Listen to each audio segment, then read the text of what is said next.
Buenas noches, bienvenidos a El Jardín de Morfeo. Imaginen, si lo desean, una mesa sencilla, con una comida humilde, un cuenco de avena sin sabor, un pedazo de pan denso y pesado, y quizá unos pocos trozos de carne dura y fibrosa, si había suerte en el día. Ese era el alimento que sostenía a la mayoría de las personas en la Edad Media. De hecho, incluso esa comida representaba fortuna para quienes lograban comer. Mientras reyes y nobles celebraban con banquetes repletos de platos variados, los campesinos comunes sobrevivían con una dieta tan escasa como repetitiva. ¿Qué circunstancias hicieron que la comida medieval resultara tan poco apetitosa para la mayoría? Vamos a descubrirlo. Antes de que te acomodes, tómate un instante para dejar un aprecio al video y suscribirte. Y cuéntame en los comentarios desde dónde escuchas y qué hora es para ti. Siempre es especial ver cómo se unen personas desde distintos rincones del mundo. Soy Morfeo y deseo que este relato te lleve suavemente a un descanso sereno. En los hogares campesinos de aquella época, el aire no se llenaba con los aromas cautivadores de la canela, el jengibre o la nuez moscada. Esas especias, traídas de tierras lejanas por mercaderes que atravesaban desiertos y montañas en la ruta de la seda, eran lujos reservados solo a unos pocos. Imaginen por un momento el viaje de esos comerciantes desafiando peligros sin fin para traer un toque de esplendor a las mesas de Europa. Su recompensa era un valor inmenso, casi imposible de comprender hoy. En el siglo XVIII una libra de nuez moscada podía cambiarse por 7 bueyes cebados. Este precio exorbitante condenaba a la mayoría a un mundo de sabores austeros, donde el ajo, la mostaza y el vinagre eran los condimentos principales. La dieta campesina se hacía más monótona aún por la escasez de productos frescos. Sin refrigeración ni conservantes, las frutas y verduras eran apariciones fugaces, presentes solo en temporadas breves. Quienes tenían un pequeño terreno cultivaban cebollas, puerros o coles, alimentos resistentes que apenas aportaban un matiz de variedad a una dieta dominada por los cereales. El pan y las gachas, hechos de cebada, centeno o trigo, eran el pilar constante de cada comida, a veces acompañados por guisantes o judías. Aunque calmaban el hambre, carecían de nutrientes vitales, lo que llevaba a generaciones enteras a crecer con cuerpos frágiles y salud debilitada. La vida era supervivencia más que bienestar. Para el campesino medieval, la carne era un deseo más que una costumbre en la mesa. Aunque muy valorada, aparecía en raras ocasiones. Una familia podía tener un cerdo, unas gallinas o quizá una vaca. Pero esos animales no eran vistos solo como alimento. Eran bienes preciosos, parte de la vida familiar, y no se sacrificaban con ligereza. La carne quedaba reservada para bodas, festividades religiosas o cuando el animal ya no servía por vejez o enfermedad. Cuando se conseguía, cada trozo era aprovechado con cuidado. Nada se desperdiciaba. Las vísceras y despojos eran comunes en la dieta, ricos en sabor y nutrientes. También se completaba con aves pequeñas o caza menor obtenida en trampas o mediante caza furtiva. Sin embargo, cazar en los bosques reales era un riesgo enorme. Era un delito castigado con severidad, desde multas ruinosas hasta mutilaciones o incluso la muerte. Así, la necesidad de alimentos se enfrentaba directamente con el poder feudal. El pescado ofrecía una alternativa más cercana, sobre todo a quienes vivían junto a ríos o al mar. Pero no eran filetes frescos lo que predominaba. Lo esencial era la conservación. Para sobrevivir a los inviernos, el pescado se secaba, se ahumaba o se salaba en grandes cantidades. Arenques, bacalao y anguilas eran los más comunes, guardados en barriles cubiertos con gruesas capas de sal. El resultado era un alimento duradero, aunque muy distinto en sabor y textura a lo que hoy conocemos. El pescado de agua dulce, como la carpa o el lucio, era un lujo reservado casi siempre a los nobles, quienes mantenían estanques privados para asegurar un suministro constante. Incluso en lo que nadaba, la división social era evidente. La escasez de alimentos frescos llevó a los cocineros medievales a emplear métodos ingeniosos de conservación. El encurtido, la fermentación y el secado eran prácticas habituales para alargar la vida de lo que se cosechaba. El repollo rallado se transformaba en chucrut mediante la fermentación. Los pepinos y las cebollas se sumergían en vinagre para preservarse. Las manzanas y las peras se secaban, esperando el invierno para ser consumidas. Estos alimentos daban un respiro de variedad a la dieta, aunque no alcanzaban la frescura vibrante de los productos recién cosechados. Incluso los alimentos básicos como el pan y la cerveza, pilares del sustento, eran poco fiables. Panaderos poco escrupulosos solían estirar la masa con rellenos como bellotas molidas, tiza o incluso serrín, creando panes duros como piedra y casi tan poco nutritivos como ella. La cerveza, por su parte, a menudo se diluía en agua para aumentar las ganancias, lo que daba a ciertas cerveceras mala fama. Aún así, en un tiempo donde el agua potable era escasa, la cerveza aguada solía ser la opción más segura, pues su proceso de elaboración eliminaba muchas bacterias dañinas. Para comprender la fragilidad de la comida en aquella época, pensemos en una historia inquietante, la epidemia del baile. Imagina una calle cualquiera, donde de pronto una persona comienza a moverse frenéticamente, sin música, hasta caer rendida. Lo más extraño era que otros se unían, contagiados por esa danza descontrolada. Así, decenas o incluso cientos se agitaban en un frenesí que podía durar días o semanas, sin tiempo para comer, beber o dormir. Gritos, convulsiones y visiones acompañaban sus pasos hasta que el cuerpo, agotado, caía sin fuerzas. Ciudades como Estrasburgo en 1518 fueron testigo de estas escenas escalofriantes.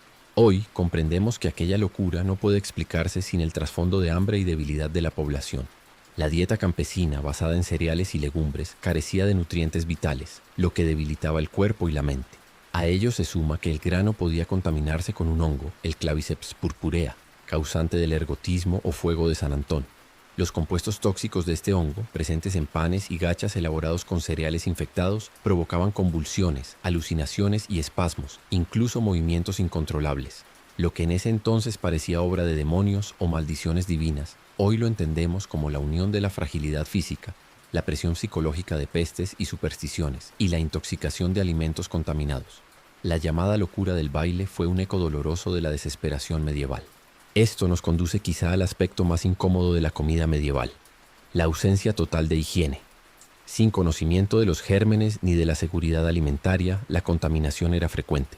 El ganado, mantenido cerca de las viviendas para brindar calor y protección, dejaba desechos que se mezclaban con los espacios donde se preparaban y se comían los alimentos. En las ciudades abarrotadas, los residuos humanos y la basura llenaban las calles, contaminando el agua y atrayendo plagas. No sorprende que las enfermedades transmitidas por la comida fueran comunes y que ni siquiera los reyes estuvieran a salvo de sus riesgos. El rey Juan de Inglaterra, conocido por su disputa con los varones y por la Carta Magna, tuvo un final menos glorioso. Se cuenta que murió tras una indigestión fatal, provocada por un atracón de melocotones frescos y sidra nueva. En una época sin métodos seguros de conservación, comer frutas sin limpiar y beber fermentos inestables era un riesgo considerable. Los melocotones podían portar bacterias y la sidra incipiente con exceso de azúcares y levaduras alteraba drásticamente el cuerpo. El resultado más probable fue disentería, con fiebre, dolor y deshidratación. Sin los cuidados modernos, incluso un rey podía sucumbir a tan común dolencia. El peligro de la enfermedad siempre rondaba la mesa medieval. La peste negra, que acabó con un tercio de Europa en el siglo XIV, se extendió en gran parte por condiciones insalubres, donde ratas y pulgas prosperaban. Los mercados de alimentos eran focos de pestilencia, moscas zumbaban alrededor de la carne y roedores corrían bajo los puestos. Aún así, hubo oasis de mayor cuidado. Los monasterios y abadías mantenían huertos que ofrecían productos frescos y variedad. Los monjes, hábiles en cocina, incluso escribieron recetarios que revelaban un vistazo a la cocina refinada de los escalones altos. Aunque claro, esa abundancia no se compartía con todos. Para la nobleza, los banquetes eran más que comidas. Eran símbolos de poder y riqueza. Cisnes, pavos reales, dulces y vinos abundaban en festines. Las especias se usaban generosamente y el exceso era norma. Sin embargo, ni los nobles escapaban del peligro. Carnes en mal estado y salsas rancias causaban males, y la glotonería traía dolores digestivos. Así, incluso en los salones iluminados, la comida seguía siendo un recordatorio de los riesgos inevitables de la Edad Media. En las calles apenas iluminadas de una ciudad medieval, un panadero miraba a su alrededor antes de volver a su taller. Sacaba un saco de serrín y lo mezclaba con la masa, alargando así la escasa harina. Para muchos, este engaño era la única forma de sobrevivir. El pan, base de la dieta medieval, solía estar adulterado. Panaderos sin escrúpulos añadían bellotas molidas, tiza o serrín para aumentar la cantidad, dando como resultado un pan áspero y de poco valor nutritivo. El alimento que debía sostener al campesino en su arduo trabajo se convertía en una nueva dificultad. En un tiempo donde el agua potable era un riesgo, la cerveza y el vino aguados se volvieron una necesidad inevitable. Pozos y ríos contaminados con desechos hacían peligrosa su ingesta. El alcohol, aunque ligero, ayudaba a eliminar bacterias, y así los campesinos elegían entre arriesgar la enfermedad o beber calorías vacías en forma de cerveza aguada. Aún en medio de estas penurias surgieron intentos de dar cierto orden y protección. Un ejemplo fue la Assisa Panis et Servitiae, promulgada en el siglo XI en Inglaterra. Esta ley buscaba regular el precio, peso y calidad del pan y la cerveza, los pilares de la dieta común. Los panaderos debían asegurar que cada hogaza tuviera el peso justo según el grano, y los cerveceros eran inspeccionados para evitar adulteraciones. Las sanciones eran duras, multas que arruinaban o castigos en la picota, donde el culpable sufría la burla pública. Sin embargo, la eficacia era limitada. No existía una fuerza de control organizada y la supervisión recaía en señores o gremios con pocos recursos. Además, la pobreza impulsaba el engaño, pues añadir serrín al pan o diluir la cerveza significaba más ganancia en una economía de escasez. Así, la ley fue apenas un freno a la adulteración que siguió siendo un riesgo constante. El destino del campesino medieval era un equilibrio frágil entre el hambre y el desengaño de los alimentos adulterados, donde incluso el pan de cada día podía volverse incierto. Al imaginar las realidades de la comida medieval, pensemos en una cabaña pequeña, con techo de paja, enfrentando el frío de un invierno. Dentro, una familia se reúne alrededor de un fuego débil, mientras el vapor de una olla de potaje se mezcla con su aliento. En una esquina, un cerdo hurga en la paja que cubre el suelo, gruñendo suavemente, parte inseparable de la vida diaria. Esta cercanía con los animales era común, pues ofrecían calor y seguridad, aunque sus desechos se mezclaban con la paja y creaban focos de enfermedad. Pulgas y piojos prosperaban en esas condiciones. En las ciudades abarrotadas la situación era aún más dura. Las calles angostas estaban llenas de basura y excrementos que contaminaban el aire y el agua. En Londres, el río servía tanto para beber como para arrojar desechos. No sorprende que enfermedades como la disentería, el tifus o la peste negra se propagaran con rapidez. Aquella peste del siglo XIV arrasó con millones, alimentada por pulgas que viajaban en ratas entre la suciedad. Para los campesinos, escapar era casi imposible. Vivían y morían en medio de estas condiciones. Comer, que debería haber sido un acto de consuelo, era siempre un riesgo. Sin embargo, entre tanta oscuridad surgían destellos de esperanza. La solidaridad de los vecinos que compartían lo poco que tenían. El consuelo de la fe y la vida comunitaria. El tañido de las campanas de la iglesia marcaba el ritmo de la vida en la Europa medieval. Para los campesinos en los campos, aquel sonido era llamado a la oración y al descanso de sus labores y hambres. En medio de tanta incertidumbre, la iglesia se erigía como una presencia constante.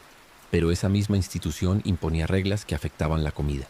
Los ayunos y prohibiciones, sobre todo en Cuaresma, obligaban a abstenerse de carne, huevos y lácteos durante 40 días.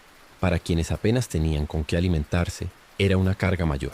Una familia campesina podía quedar reducida a pan, potaje y pescado seco, debilitándose aún más. La iglesia en ocasiones ofrecía ayuda mediante monasterios que repartían pan o limosnas. Pero en tiempos de hambre su capacidad no alcanzaba. Y para quienes cazaban furtivamente para sobrevivir, el castigo era severo. Así, la fe se convertía en apoyo espiritual y al mismo tiempo en otra prueba frente al hambre implacable. Al llegar al último tramo de este recorrido, aparece el contraste más marcado. Dejamos atrás las humildes gachas del campesino para entrar en los festines de la nobleza. Mesas colmadas de carnes exóticas, aves enteras asadas, manjares bañados en especias orientales y vinos selectos. Todo servido con un aire teatral. Aquellas comidas no eran solo alimento, eran símbolos de poder y riqueza. El gran salón del castillo brillaba con la luz de cientos de velas que se reflejaban en tapices que narraban hazañas y leyendas. Sobre un estrado, el señor y la dama presidían la abundancia. Una mesa enorme sostenía cerdos asados con piel dorada y pavos reales especiados con plumas repuestas para el efecto visual. Cestas de pan blanco y suave contrastaban con el pan tosco del campesino. El aire se impregnaba de azafrán, canela y clavo, especias que valían como oro, mostrando la fuerza económica del anfitrión. Era más que comida, era una declaración de dominio frente a la escasez de los demás. Tras esa escena, las cocinas del castillo eran un torbellino de trabajo. El maestro cocinero, figura de gran habilidad, dirigía a su equipo con precisión. Carnes se asaban sobre el fuego, enormes ollas burbujeaban con guisos, y platos delicados se preparaban con cuidado. Entre ellos, las sutilezas. Esculturas de azúcar en formas de castillos, dragones y unicornios, creadas no solo para el paladar, sino para asombrar la vista. Cada festín era oportunidad de arte y reputación para el cocinero. Mientras los nobles se servían sin límite, arrancaban carne de venado, probaban sopas de almendra o disfrutaban del delicado blanc-mange de pollo y leche de arroz, acompañado de vino especiado y cerveza fuerte. Pero incluso allí surgían recordatorios de la fragilidad. Una dama debía retirarse por excesos. Un caballero sufría con sus dientes dañados por la falta de higiene. Y el personal de servicio, en silencio, observaba con mezcla de asombro y resentimiento, sabiendo que volverían a su pan tosco y a su potaje. Así, hasta en los salones iluminados se sentía el eco de la desigualdad medieval. Mientras se retiraban los últimos platos de los banquetes nobles, quedaba claro el contraste con la mesa campesina. Para los poderosos cada comida era un ritual de abundancia y prestigio. Para la mayoría, en cambio, la comida era una batalla diaria contra la escasez y la enfermedad. El pan adulterado, la cerveza aguada y la falta de higiene hacían que incluso lo básico fuera inseguro. Comer significaba arriesgarse.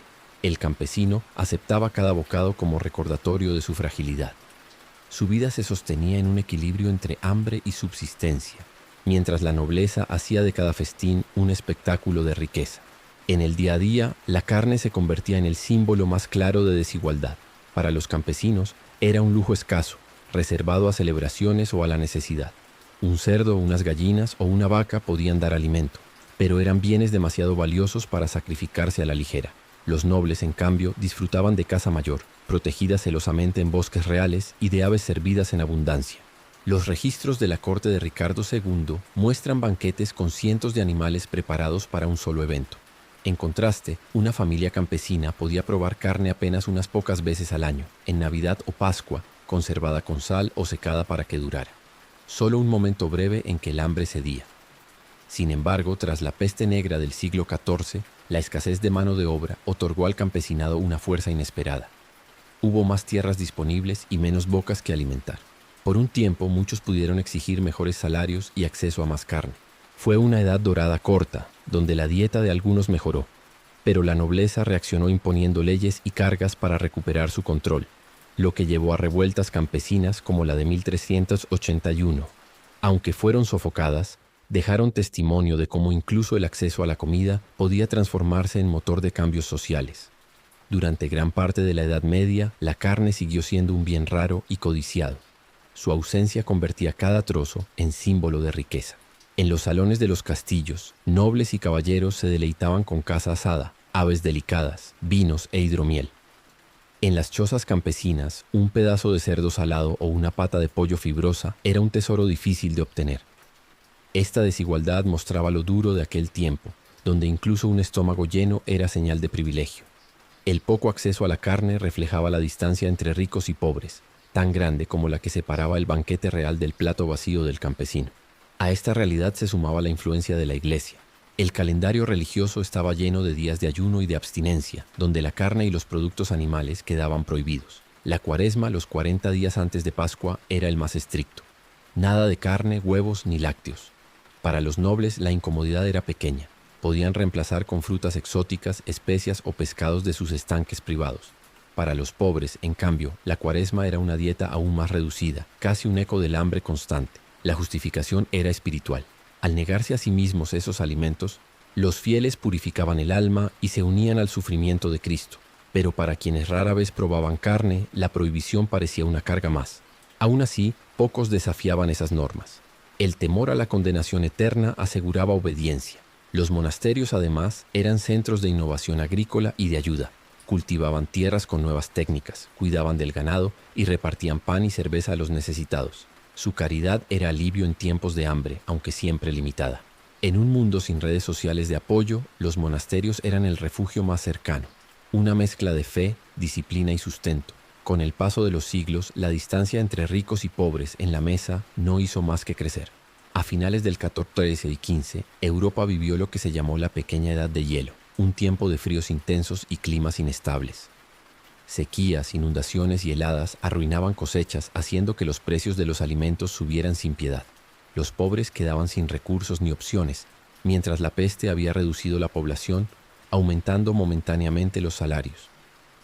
Esa breve ventaja, sin embargo, no borró la desigualdad. La nobleza y la nueva clase mercantil respondieron con ostentación aún mayor. Banquetes colmados de platos exóticos y esculturas de azúcar, pavos reales dorados y festines para exhibir poder. Los pobres, en cambio, se aferraban a lo poco que encontraban. En tiempos de miseria extrema, preparaban pan de hambruna con guisantes, frijoles, bellotas o incluso serrín. Otros buscaban plantas silvestres o cazaban roedores y aves, prueba de la desesperación que reinaba. En medio de estas dificultades, las mujeres campesinas se convirtieron en guardianas del sustento. Con creatividad transformaban ingredientes humildes en alimentos que ofrecían nutrición y sabor. Encurtidos, fermentos y recolección eran saberes transmitidos de generación en generación, sosteniendo a comunidades enteras en tiempos de escasez. Las comidas compartidas y los hornos comunales creaban lazos de solidaridad que alimentaban tanto como el pan. Mientras tanto, en otros continentes florecían culturas con sistemas alimentarios muy distintos. En los Andes, los incas construían una dieta variada y abundante, un verdadero contraste con la precariedad europea. La papa, cultivada en miles de variedades, era su alimento principal, fuente de energía y nutrientes. Junto al maíz, la quinoa y otros granos ofrecía equilibrio y fortaleza. Camélidos como la llama y la alpaca daban carne y lana, y el cuy se reservaba para ocasiones festivas. Pescados, mariscos, aves y frutas completaban una dieta diversa. Con técnicas agrícolas ingeniosas como terrazas y canales, lograron una seguridad alimentaria que Europa apenas podía imaginar. Aunque la historia de la comida medieval está llena de privaciones, también es una historia de ingenio y esperanza. Frente a la escasez, la gente hallaba maneras de nutrir cuerpo y espíritu. Una familia campesina reunida al final del día encontraba en un trozo de pan y un potaje no solo alimento, sino un momento sagrado de unión. En la calidez de su hogar compartían experiencias, preocupaciones y pequeñas alegrías, creando lazos que los sostenían frente a la dureza de la vida. Ese acto humilde de comer juntos se volvía un ancla de estabilidad y consuelo. En los monasterios, monjes y monjas también encontraban en la dieta austera un camino espiritual. Para ellos, renunciar a la carne y vivir con sencillez no era privación, sino disciplina que acercaba al alma a lo divino.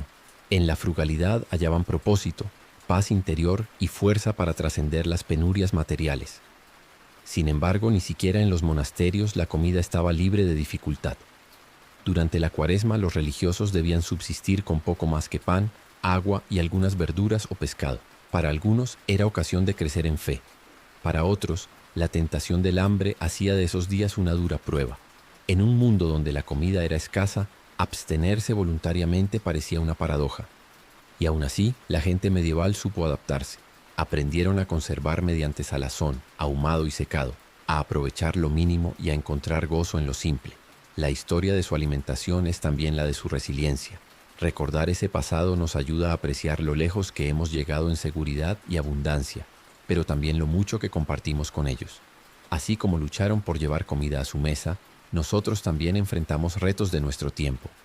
Cada alimento que hoy disfrutamos es un eco de su ingenio y su fortaleza.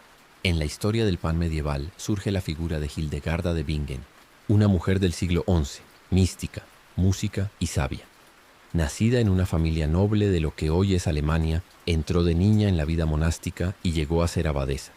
Además de sus escritos espirituales y su música, destacó por su conocimiento de hierbas y medicina natural. En una época con ideas rudimentarias sobre nutrición, escribió sobre los granos y la importancia de una buena alimentación.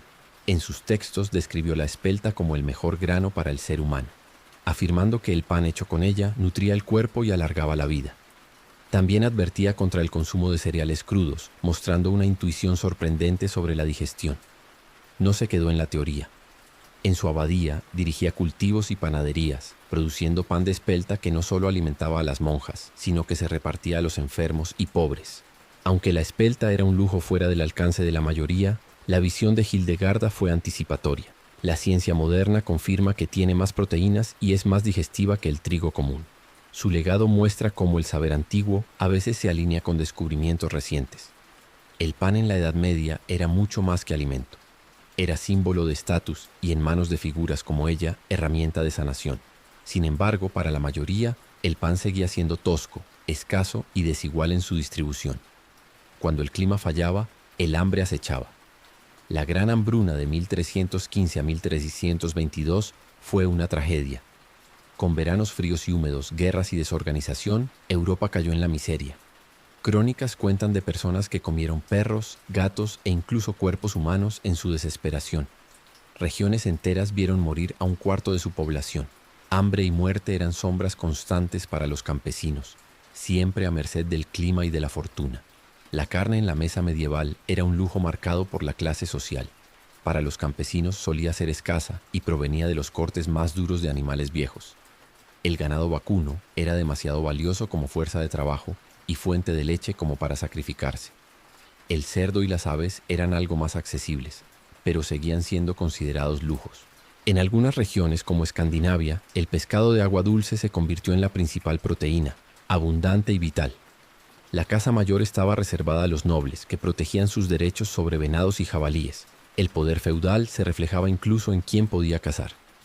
Los registros de la corte de Ricardo II muestran banquetes desbordantes, con cientos de ovejas, ciervos y cerdos preparados en una sola ocasión. En contraste, una familia campesina apenas probaba carne unas pocas veces al año, en festividades religiosas y siempre en pequeñas cantidades, conservadas durante meses. Hubo, sin embargo, un breve cambio. Tras la peste negra del siglo XIV, la drástica reducción de población dejó más tierras y menos bocas que alimentar. Los campesinos sobrevivientes adquirieron un poder de negociación inesperado. Durante unas décadas, sus salarios aumentaron y muchos pudieron criar ganado para sí mismos. El consumo de carne creció, y por un instante la vida del pueblo fue menos limitada. Pero la nobleza alarmada impuso leyes que congelaban salarios y trataban de atar nuevamente a los campesinos a la tierra.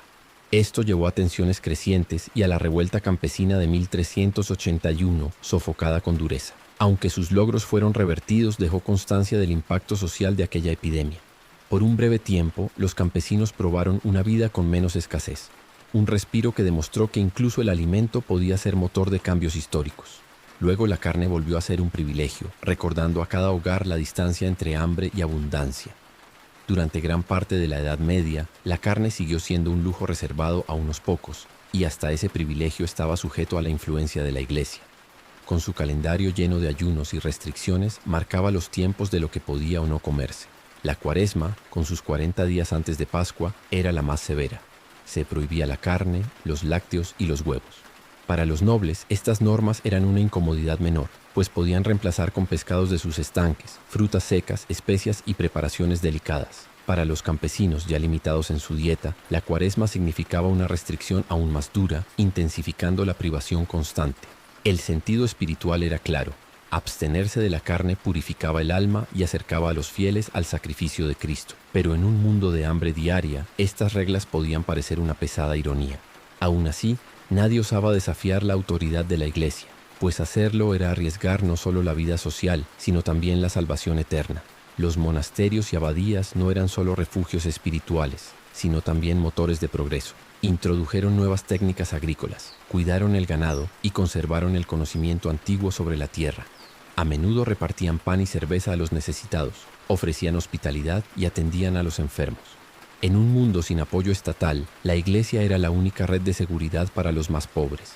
Sus enseñanzas sobre la caridad promovían compartir con los necesitados, aunque no estaban exentas de paternalismo. Se esperaba gratitud por cualquier ayuda, recordando a los pobres que aceptaran su destino como parte del orden divino. Incluso así, un pedazo de pan ofrecido en tiempos de hambre podía significar la diferencia entre la vida y la muerte. La Iglesia, con su mezcla de consuelo y disciplina, marcaba profundamente la forma de alimentarse y sobrevivir en la Edad Media, uniendo en la mesa la fe, la obediencia y la esperanza de subsistir un día más. A medida que avanzaba la Edad Media, las diferencias en la alimentación se hicieron aún más notorias.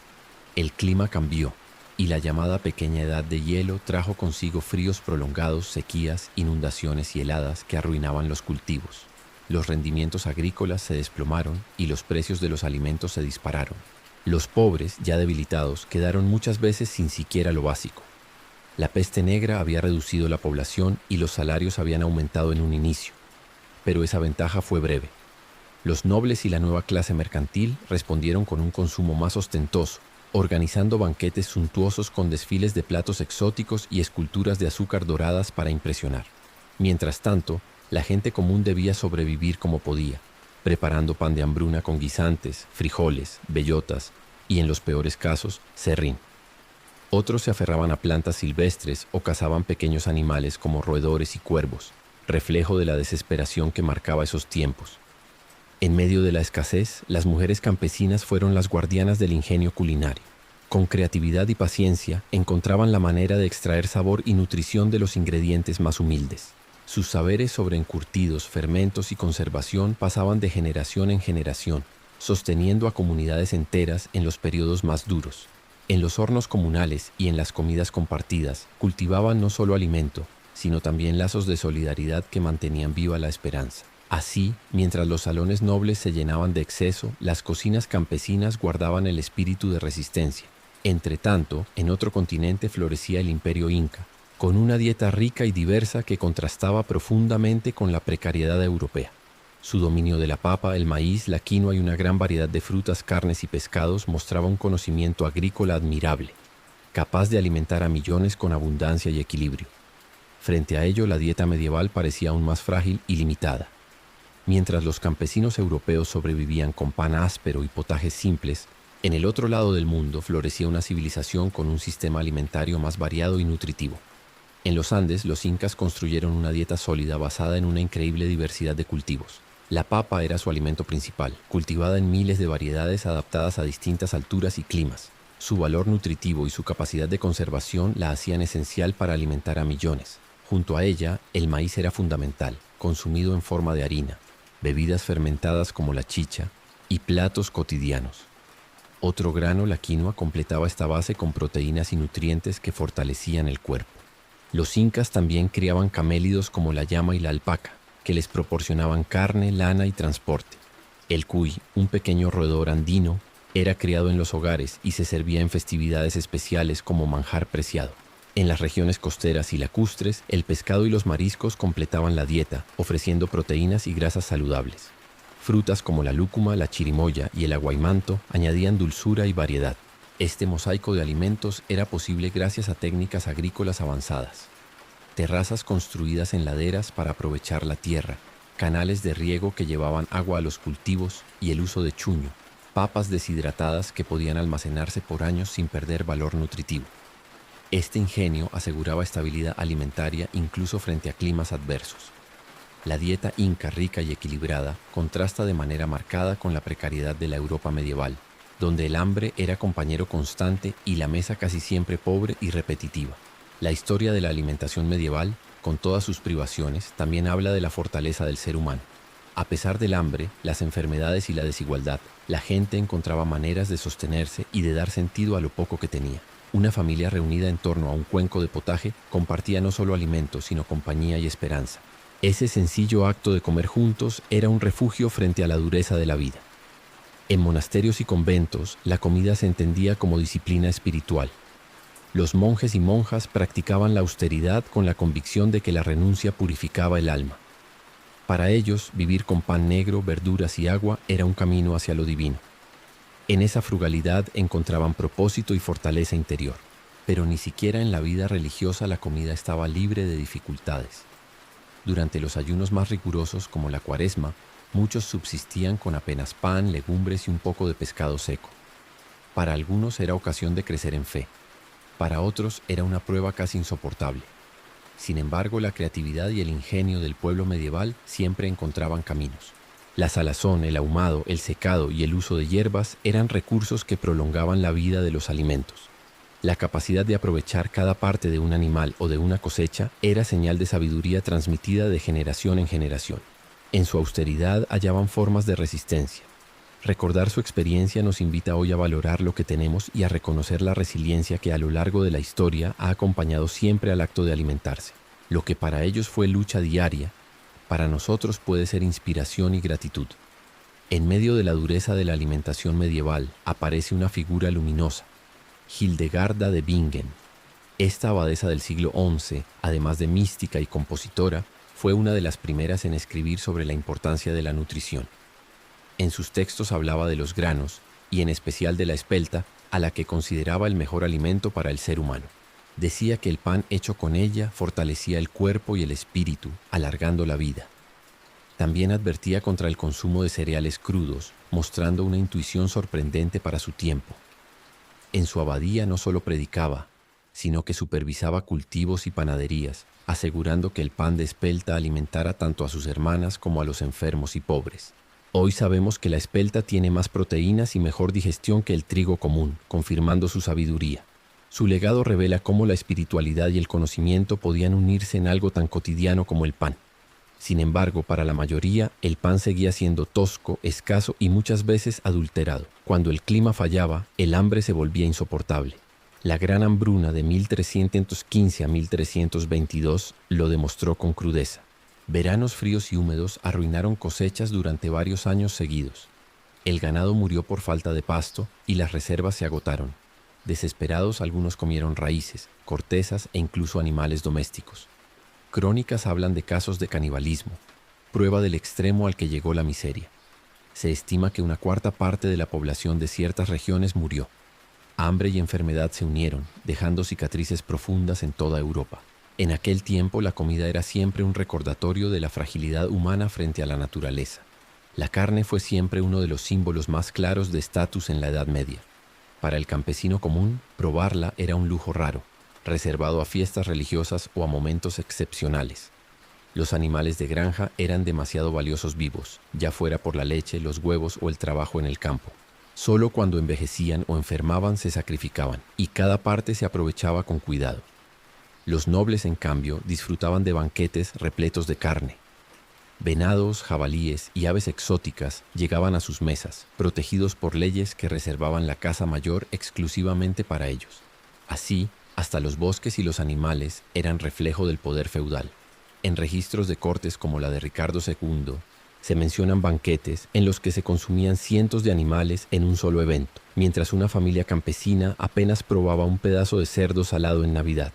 Tras la peste negra del siglo XIV, la población de Europa se redujo drásticamente. Paradójicamente, esa tragedia abrió una ventana de oportunidad para los supervivientes. Con menos bocas que alimentar y más tierras disponibles, los campesinos pudieron negociar mejores condiciones. Durante unas décadas, muchos disfrutaron de salarios más altos y acceso a carne más frecuente. Fue un respiro breve, un tiempo en el que la dieta del pueblo se enriqueció como nunca antes. Pero la nobleza reaccionó pronto, temerosa de perder su control. Impuso leyes para limitar los salarios y asegurar que los campesinos permanecieran atados a la tierra. Esa tensión desembocó en la revuelta campesina de 1381 en Inglaterra. Aunque fue sofocada con violencia, quedó como símbolo de la lucha por una vida más justa. Al final, el acceso a la carne volvió a disminuir, recordando a los campesinos que el hambre seguía siendo parte inevitable de su existencia. La Iglesia ejercía una influencia enorme en la mesa medieval. Con su calendario lleno de festividades, ayunos y restricciones, marcaba qué se podía comer y cuándo. La Cuaresma, los 40 días antes de Pascua, imponía la prohibición de carne, huevos y lácteos, además de numerosos días de abstinencia a lo largo del año. Para los nobles, estas reglas eran un pequeño inconveniente. Tenían estanques privados para el pescado, acceso a frutas secas, especias y preparaciones sofisticadas que aliviaban la privación. Para los campesinos, en cambio, que ya sufrían una dieta limitada, la Cuaresma se convertía en un desafío más, reduciendo su alimento a pan, legumbres y algún pescado salado si había suerte. Lo que para la Iglesia era sacrificio espiritual, para el pueblo era hambre añadida. Sin embargo, pocos se atrevían a desafiar estas normas. El temor a la condena eterna aseguraba obediencia, incluso entre quienes ya vivían en la penuria. Los monasterios, sin embargo, también representaban una luz en la oscuridad. Más allá de la oración, eran centros agrícolas donde se desarrollaban técnicas de cultivo y cuidado del ganado. Además, ofrecían ayuda a los necesitados, repartiendo pan, cerveza y a veces cobijo. En una sociedad sin redes de apoyo estatales, eran refugios importantes. La caridad cristiana alentaba a compartir lo poco que había, aunque siempre bajo la mirada de la jerarquía. Se esperaba gratitud y sumisión de quienes recibían ayuda, recordándoles que su lugar en el orden social era voluntad divina. Pese a ello, en tiempos de hambre, un trozo de pan entregado por un monje podía significar la diferencia entre la vida y la muerte. Así, la Iglesia moldeaba la relación con la comida, combinando consuelo espiritual, disciplina estricta y una ayuda práctica que, aunque limitada, ofrecía un respiro frente a la dureza cotidiana. Con la llegada de la pequeña edad de hielo, los inviernos se hicieron más fríos y los veranos más húmedos e impredecibles. Las cosechas fallaban una y otra vez y los precios del grano se disparaban. Para los campesinos, aquello significaba hambre constante y un futuro incierto. Mientras tanto, en los castillos y palacios, la nobleza respondía a la escasez con demostraciones de poder aún mayores. Organizaban banquetes deslumbrantes, donde pavos reales dorados, cisnes rellenos y esculturas de azúcar decoraban las mesas como si el hambre no existiera.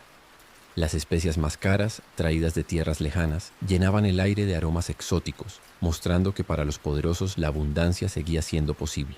El lujo de esos festines era una afirmación de dominio en un mundo marcado por la privación. En contraste, la vida del campesino estaba definida por la necesidad. Cuando el pan de trigo escaseaba, se recurría a alternativas desesperadas. Nacía el pan de hambruna, hecho con guisantes, frijoles, bellotas amargas o incluso serrín, apenas comestible pero suficiente para engañar al estómago vacío. Otros recogían hierbas silvestres, raíces duras o cazaban pequeños animales como ratas, cuervos o erizos. Cada recurso era aprovechado para sobrevivir un día más. Las mujeres del campo, con ingenio y paciencia, lograban transformar esos ingredientes en guisos que ofrecían un poco de calor y sustento a sus familias. En medio de la escasez, la solidaridad se volvía indispensable. Compartir un pedazo de pan, encender un fuego común o reunirse en torno a un caldero eran gestos que mantenían viva la esperanza. Frente al exceso de los banquetes nobles, los humildes conservaban su fuerza en la unión y en la capacidad de resistir.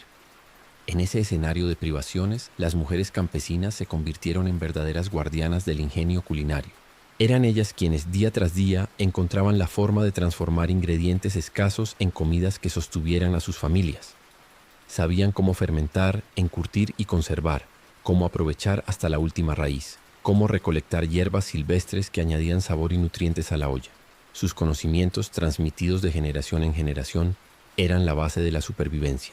En los hornos comunales, donde varias familias llevaban juntas su masa, o en las comidas compartidas durante las fiestas, se reforzaban lazos de solidaridad que alimentaban tanto como el pan. La cocina campesina, aunque humilde, era también un espacio de creatividad y resistencia, donde el amor y la necesidad se mezclaban en cada plato. Mientras tanto, más allá del océano, florecía una civilización con un sistema alimentario que mostraba un contraste inmenso. En los Andes, el imperio inca había desarrollado una dieta rica y variada, capaz de sostener a millones con abundancia y equilibrio. La papa, cultivada en miles de variedades, era su alimento principal, acompañada de maíz, quinoa y otros granos nutritivos. Criaban llamas y alpacas que les daban carne y lana, y reservaban el cuy para celebraciones especiales. En las costas y lagos el pescado y los mariscos ofrecían proteínas adicionales, mientras frutas como la lúcuma y la chirimoya añadían dulzura.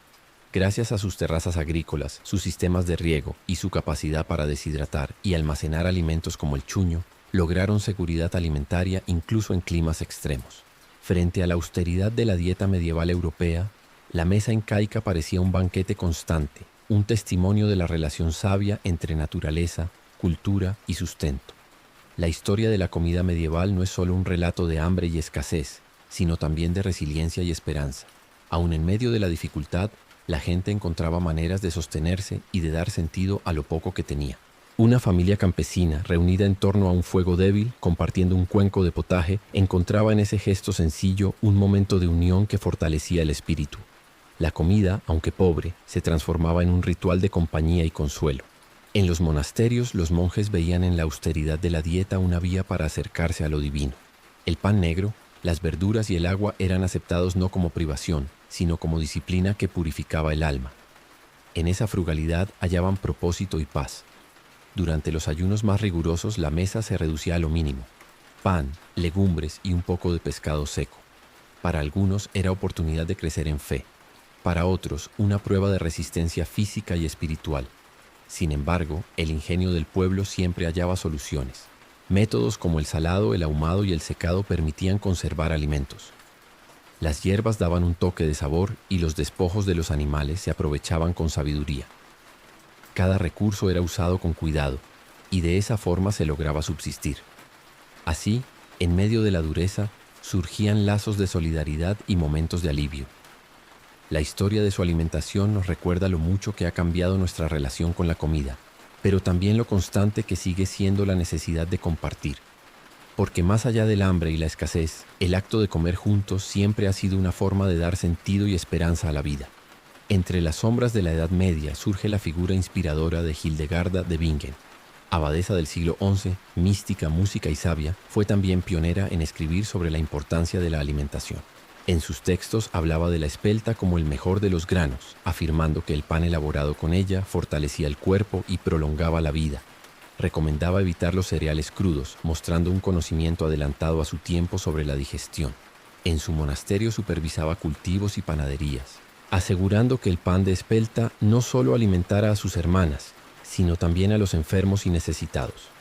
Su visión unía lo espiritual con lo práctico, recordando que la comida podía ser medicina para el cuerpo y el alma. Hoy sabemos que la espelta contiene más proteínas y es más fácil de digerir que el trigo común, confirmando la intuición de Hildegarda. Su legado nos muestra cómo, incluso en tiempos de escasez, surgían destellos de sabiduría que trascendían los siglos. Sin embargo, para la mayoría, el pan seguía siendo tosco, duro y, en tiempos de crisis, insuficiente. La gran hambruna de 1315 a 1322 reveló la fragilidad de la sociedad medieval. Años de lluvias intensas y fríos anormales arruinaron las cosechas y mataron al ganado. Las reservas se agotaron y la desesperación llevó a muchos a comer raíces, cortezas y animales domésticos.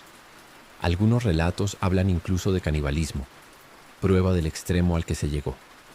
Millones murieron de hambre o enfermedad y Europa quedó marcada por ese recuerdo.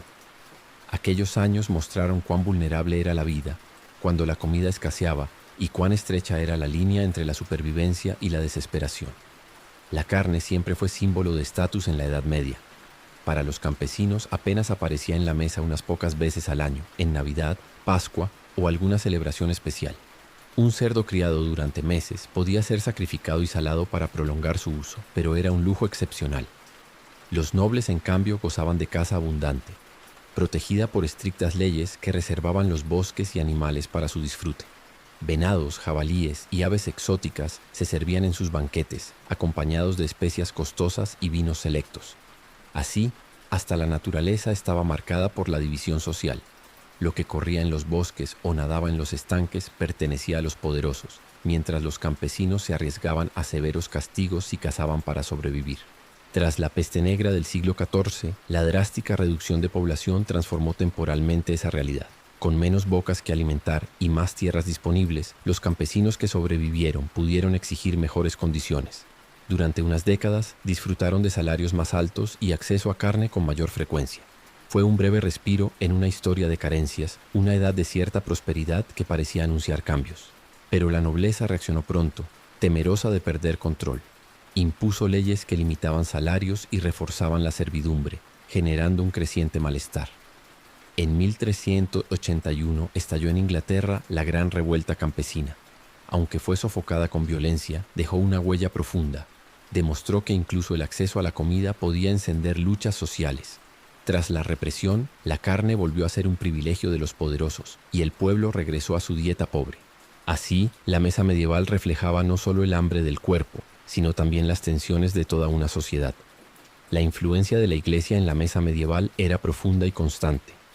Su calendario, repleto de festividades, ayunos y días de abstinencia, marcaba con firmeza lo que se podía comer y lo que debía evitarse. La Cuaresma era el ejemplo más claro: 40 días sin carne, huevos ni lácteos, acompañados de muchas otras restricciones a lo largo del año.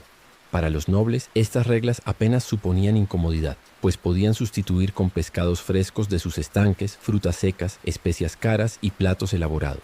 Para los campesinos, en cambio, la Cuaresma agravaba aún más una dieta ya pobre, reduciendo lo poco que tenían a pan, legumbres y algo de pescado salado, si lograban conseguirlo.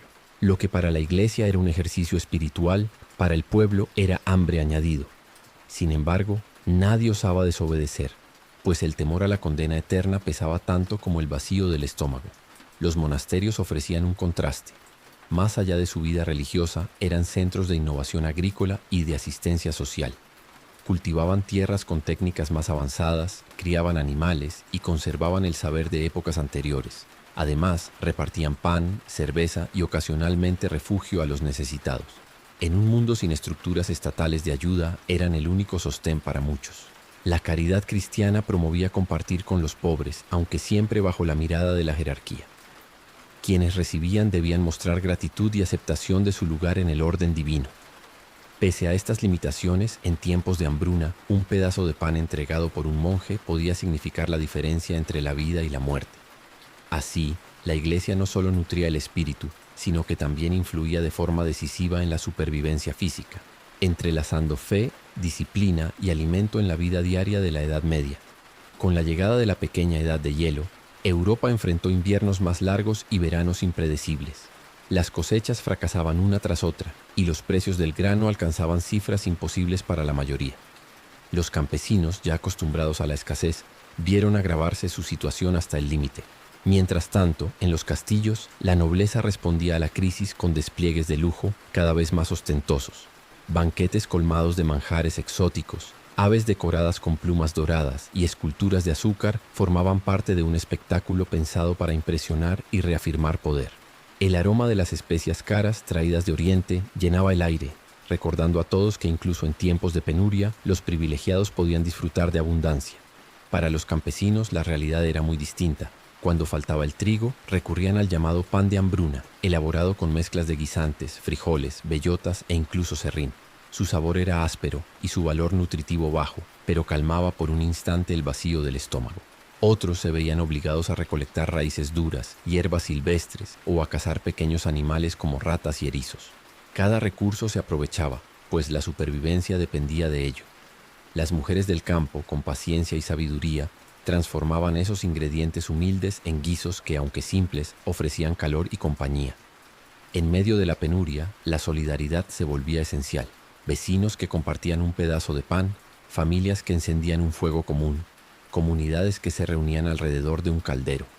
Frente a la ostentación de los festines nobles, la esperanza del pueblo se sostenía en la unión y en la fuerza silenciosa de resistir un día más. En medio de esas privaciones, la creatividad campesina se volvió un pilar de la supervivencia. Las mujeres, guardianas de la cocina, sabían cómo prolongar la vida de los alimentos y sacar provecho de lo más humilde. Conocían el arte de encurtir, fermentar y secar, guardando para el invierno lo que la tierra daba en verano. Recolectaban hierbas silvestres, raíces y bayas que añadían nutrientes y sabor a la olla. Ningún recurso se desperdiciaba. Ese conocimiento, transmitido de generación en generación, mantenía vivas a comunidades enteras. Los hornos comunales, donde varias familias llevaban su masa para hornear juntas, se convertían en lugares de encuentro y de solidaridad. Allí, el alimento era también lazo social, uniendo a todos en la necesidad compartida. La cocina campesina, aunque austera, era testimonio de ingenio y resistencia, donde cada bocado llevaba consigo esfuerzo y esperanza. Lejos de Europa, otro mundo mostraba un contraste sorprendente. En los Andes, el Imperio Inca había desarrollado un sistema alimentario que aseguraba variedad y abundancia. La papa, cultivada en miles de formas, era la base de su dieta, acompañada por maíz, quinoa y otros granos nutritivos. Los incas criaban llamas y alpacas que les daban carne, lana y transporte y reservaban el cuy para celebraciones especiales. En las zonas costeras y en los lagos, pescados y mariscos completaban la mesa, mientras frutas como la lúcuma y la chirimoya añadían dulzura. Con terrazas agrícolas, canales de riego y técnicas para conservar alimentos como el chuño, lograban estabilidad incluso en climas adversos. Frente a la escasez medieval europea, la dieta inca parecía un banquete equilibrado, muestra de un saber que unía naturaleza, cultura y subsistencia. La historia de la alimentación medieval no es solo la de la escasez y la penuria, sino también la de la resistencia humana. A pesar del hambre y la desigualdad, la gente hallaba maneras de dar sentido a lo poco que tenía. Una familia reunida alrededor del fuego, compartiendo un cuenco de potaje, encontraba en ese gesto sencillo un refugio frente a la dureza de la vida. Comer juntos, aunque fuera pan tosco y caldo aguado, se convertía en un acto de unión que fortalecía el espíritu. En los monasterios, los monjes veían en la frugalidad un camino hacia lo divino. Renunciar a la carne, vivir con sencillez y aceptar el pan negro como alimento diario era para ellos una forma de disciplina espiritual. En esa austeridad encontraban propósito y serenidad, transformando la escasez en fuente de paz interior. Durante los días de ayuno más estrictos, la mesa quedaba reducida a pan, legumbres y pescado seco. Para algunos esa prueba era motivo de fe, para otros una carga difícil de soportar. Aún así, la inventiva no se perdía. Con métodos como el salado, el ahumado y el secado, los alimentos se conservaban más tiempo. Con hierbas y especias sencillas se añadía un poco de sabor. Con cada despojo de animal se preparaban caldos que nutrían el cuerpo. Nada se desperdiciaba. En esa habilidad para aprovechar cada recurso residía la verdadera fuerza del pueblo medieval. Su historia nos recuerda que más allá de la abundancia moderna, la esencia de la comida sigue siendo la misma. un acto de resistencia, de creatividad y de comunidad. Comer juntos en cualquier tiempo y lugar ha sido siempre una manera de mantener viva la esperanza. Entre los ecos de la Edad Media destaca una voz de sabiduría, Hildegarda de Bingen. Esta abadesa del siglo XI no solo fue mística y compositora, también escribió sobre la importancia de los alimentos en la vida humana. En sus escritos señalaba la espelta como el grano más noble, asegurando que el pan hecho con ella fortalecía el cuerpo y daba salud al espíritu. Aconsejaba evitar los cereales crudos, mostrando una comprensión adelantada de la digestión. En su monasterio no solo hablaba de ello, sino que dirigía los cultivos y las panaderías, asegurando que el pan de espelta sirviera tanto para alimentar a las monjas como para socorrer a pobres y enfermos. En sus manos la comida era al mismo tiempo medicina, sustento y símbolo de fe. Hoy sabemos que la espelta es más rica en proteínas y fácil de digerir que el trigo común, confirmando la intuición de Hildegarda. Su legado une lo espiritual y lo práctico, recordándonos que la alimentación siempre ha sido un puente entre cuerpo y alma. Sin embargo, para la mayoría de la población, el pan seguía siendo tosco, escaso y en épocas de crisis, insuficiente. La gran hambruna de 1315 a 1322 mostró con crudeza esa fragilidad. Años de lluvias frías y persistentes arruinaron cosechas y acabaron con el ganado. Las reservas se agotaron y la desesperación empujó a muchos a comer raíces, hierbas amargas e incluso animales domésticos. Algunos relatos hablan de canibalismo, señal de la miseria extrema. Se calcula que millones murieron en aquellos años de hambre y enfermedad. La memoria de esa catástrofe quedó grabada en generaciones enteras, recordando siempre lo frágil que era la vida cuando la comida faltaba. La carne, en la Edad Media, fue siempre un marcador de estatus. Para el campesino común, probarla era un acontecimiento raro, casi siempre ligado a fiestas religiosas o celebraciones familiares. Los animales de granja eran demasiado valiosos vivos, ya fuera por la leche, los huevos o el trabajo en el campo. Solo se sacrificaban cuando envejecían o enfermaban, y cada parte se utilizaba con cuidado. En contraste, los nobles disfrutaban de mesas repletas de venados, jabalíes y aves exóticas, obtenidos en bosques reservados solo para ellos. Las leyes de caza eran estrictas. Quien osara atrapar un ciervo sin permiso podía enfrentarse a castigos terribles. Así, hasta la naturaleza se dividía entre privilegio y necesidad, entre el lujo de los poderosos y la penuria de los humildes. Tras la peste negra del siglo XIV, esa realidad cambió brevemente. La población se redujo drásticamente, y con más tierras disponibles y menos bocas que alimentar, los campesinos sobrevivientes pudieron exigir mejores condiciones. Durante unas décadas disfrutaron de salarios más altos y acceso a carne con mayor frecuencia. Fue un tiempo corto, casi un espejismo de prosperidad. La dieta del pueblo se enriqueció, y por un instante la vida pareció menos dura. Pero la nobleza reaccionó pronto, temerosa de perder poder. Impuso leyes que limitaban los salarios y reforzaban la servidumbre. Ese descontento estalló en la revuelta campesina de 1381 en Inglaterra. Aunque fue sofocada con violencia, dejó claro que incluso el alimento podía ser motivo de lucha social. Al final los privilegios volvieron a imponerse y la carne regresó a ser un lujo casi exclusivo de los poderosos, mientras el pueblo retomaba su dieta pobre y repetitiva.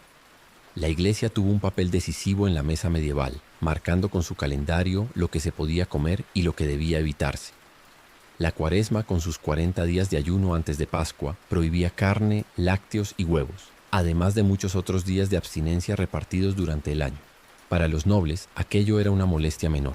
Podían sustituir la carne con pescados de sus estanques, frutas secas, especias caras y preparaciones delicadas. Para los campesinos, ya acostumbrados a una dieta limitada, la Cuaresma era una carga añadida. Su alimento se reducía aún más a pan tosco, legumbres y, si había suerte, un poco de pescado salado. Lo que la Iglesia entendía como sacrificio espiritual, para el pueblo se convertía en más hambre. Y aún así, nadie se atrevía a desobedecer. El temor a la condena eterna aseguraba obediencia, incluso cuando el estómago vacío pedía lo contrario. Los monasterios, sin embargo, ofrecían un respiro dentro de esa rigidez. No solo eran centros de fe, también eran lugares de innovación agrícola y de asistencia. Allí se cultivaban tierras con métodos más avanzados, se criaban animales y se preservaban conocimientos antiguos. Además, los monjes repartían pan, cerveza y en ocasiones refugio a los necesitados.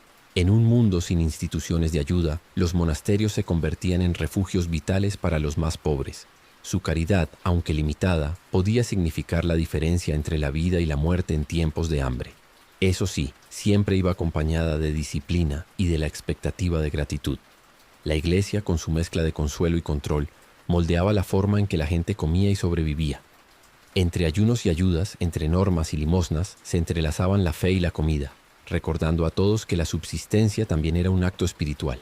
Con la llegada de la pequeña edad de hielo, los inviernos se hicieron más largos y duros, y los veranos húmedos e inestables.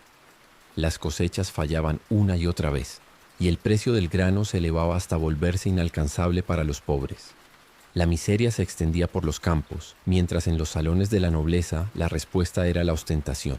Banquetes colmados de aves exóticas, carnes especiadas y esculturas de azúcar se ofrecían como símbolo de poder, con aromas de canela y clavo impregnando el aire. En medio de la escasez, los señores mostraban que su riqueza podía vencer al hambre, aunque solo fuera dentro de los muros de sus castillos. Para los campesinos, la realidad era mucho más sombría. Cuando el trigo faltaba, recurrían al pan de hambruna, hecho con guisantes, frijoles, bellotas e incluso serrín.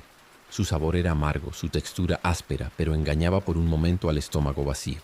Otros recogían hierbas silvestres, raíces duras o cazaban pequeños animales para sobrevivir. Nada se desperdiciaba, porque cada recurso podía significar un día más de vida. Las mujeres del campo, con paciencia y creatividad, lograban transformar esos ingredientes humildes en sopas y guisos que, aunque simples, daban calor y compañía a sus familias. En la penuria, la solidaridad era la mayor riqueza. Vecinos que compartían un trozo de pan, familias que cocinaban juntas, comunidades que se reunían en torno a un caldero. Frente al derroche de los banquetes nobles, los humildes resistían con ingenio, unión y una esperanza frágil, pero suficiente para seguir adelante. En la dura vida del campesinado, la creatividad en la cocina fue siempre una forma de resistencia. Las mujeres, guardianas de los saberes culinarios, sabían aprovechar lo mínimo para alimentar a sus familias. Fermentaban, encurtían y secaban, asegurando provisiones para el invierno. Recolectaban hierbas silvestres, raíces y frutos del campo, que añadían nutrientes y sabor al potaje diario. Cada trozo de pan, cada verdura marchita, cada despojo de animal tenía un uso. Ese conocimiento, transmitido de madres a hijas, mantenía vivas a comunidades enteras. En los hornos comunales, donde varias familias horneaban juntas, se fortalecían los lazos de solidaridad. El alimento era más que sustento. Era unión, compañía y un acto compartido de esperanza frente a la adversidad. Al otro lado del mundo, en los Andes, el imperio inca mostraba un contraste sorprendente. Su dieta era abundante, variada y equilibrada. La papa, cultivada en innumerables variedades, era la base de su alimentación junto con el maíz y la quinoa. Criaban llamas y alpacas que ofrecían carne, lana y transporte y reservaban el cuy para celebraciones especiales. En las costas y lagos, pescados y mariscos enriquecían la mesa, mientras frutas como la lúcuma y la chirimoya añadían dulzura. Gracias a sus terrazas agrícolas, sistemas de riego y técnicas como el chuño podían almacenar alimentos durante años. Esa seguridad alimentaria aseguraba estabilidad incluso frente a climas extremos. Frente a la precariedad de Europa medieval, la mesa incaica parecía un festín continuo, un testimonio de ingenio y armonía con la naturaleza. La comparación resalta cuánto dependía la vida europea de la escasez, mientras otras culturas habían encontrado formas de garantizar abundancia y equilibrio. La historia de la comida medieval, más allá del hambre y la escasez, también nos habla de resiliencia y comunidad. En cada hogar humilde, reunirse en torno al fuego y compartir un cuenco de potaje era mucho más que alimentarse. Era un acto de unión que daba fuerzas para enfrentar la dureza del día. Ese sencillo gesto de comer juntos era refugio y esperanza. En los monasterios, los monjes comprendían la austeridad como un camino hacia lo divino. Vivir con pan negro, verduras y agua no era visto como privación, sino como disciplina que purificaba el alma. En la frugalidad hallaban serenidad, propósito y una fuerza interior que trascendía las penurias materiales. Durante los ayunos más estrictos, la mesa quedaba reducida a lo mínimo. Pan, legumbres y un poco de pescado seco sostenían tanto el cuerpo como la fe. Para algunos era ocasión de crecer espiritualmente, para otros una dura prueba que ponía a prueba el límite de la resistencia. Sin embargo, el ingenio nunca desaparecía. Métodos como el salado, el secado o el ahumado ayudaban a prolongar los alimentos. Las hierbas del campo daban un toque de sabor, y cada despojo de animal se transformaba en caldo nutritivo. Nada se desperdiciaba, porque cada recurso era vital. Esa habilidad para aprovechar lo poco que había era la verdadera fortaleza del pueblo medieval. Su experiencia nos recuerda que incluso en la escasez, la comida ha sido siempre más que sustento. Ha sido comunidad, resistencia y un lazo profundo entre las personas. Compartir la mesa en cualquier época sigue siendo una manera de mantener viva la esperanza. En medio de la dureza medieval, brilló la voz de Hildegarda de Bingen. Esta abadesa del siglo XI, además de mística y compositora, escribió sobre la importancia de la alimentación. Consideraba la espelta como el mejor de los granos, capaz de dar salud al cuerpo y fortaleza al espíritu. Decía que el pan hecho con ella alargaba la vida y recomendaba evitar el consumo de cereales crudos, mostrando un conocimiento sorprendente para su época. En su monasterio dirigía los cultivos y las panaderías, asegurando que el pan de espelta alimentara tanto a las monjas como a los pobres y enfermos. Su visión unía lo práctico con lo espiritual, recordando que la comida podía ser medicina y sustento al mismo tiempo. Hoy sabemos que la espelta tiene más proteínas y es más fácil de digerir que el trigo común, confirmando la sabiduría de Hildegarda. Su legado nos muestra cómo, incluso en tiempos de escasez, existía un entendimiento profundo de la relación entre el alimento y la vida. Sin embargo, para la mayoría, el pan seguía siendo tosco, escaso y, en momentos de crisis, insuficiente. La gran hambruna de 1315 a 1322 lo demostró con crudeza. Años de lluvias persistentes y fríos arruinaron las cosechas y mataron al ganado.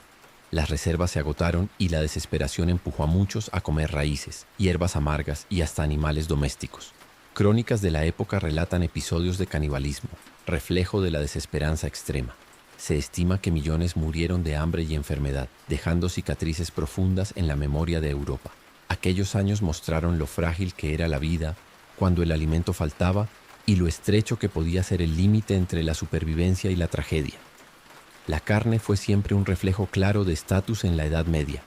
Para los campesinos era un lujo ocasional, reservado a fiestas religiosas o a momentos muy puntuales. Los animales de granja eran demasiado valiosos vivos, ya fuera por la leche, los huevos o el trabajo en el campo. Solo cuando envejecían o enfermaban se sacrificaban, y cada parte se aprovechaba con esmero. Para los nobles, en cambio, la carne era abundante y variada.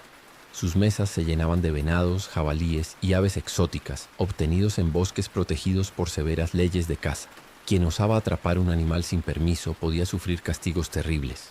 Así, hasta la naturaleza quedaba marcada por la división social.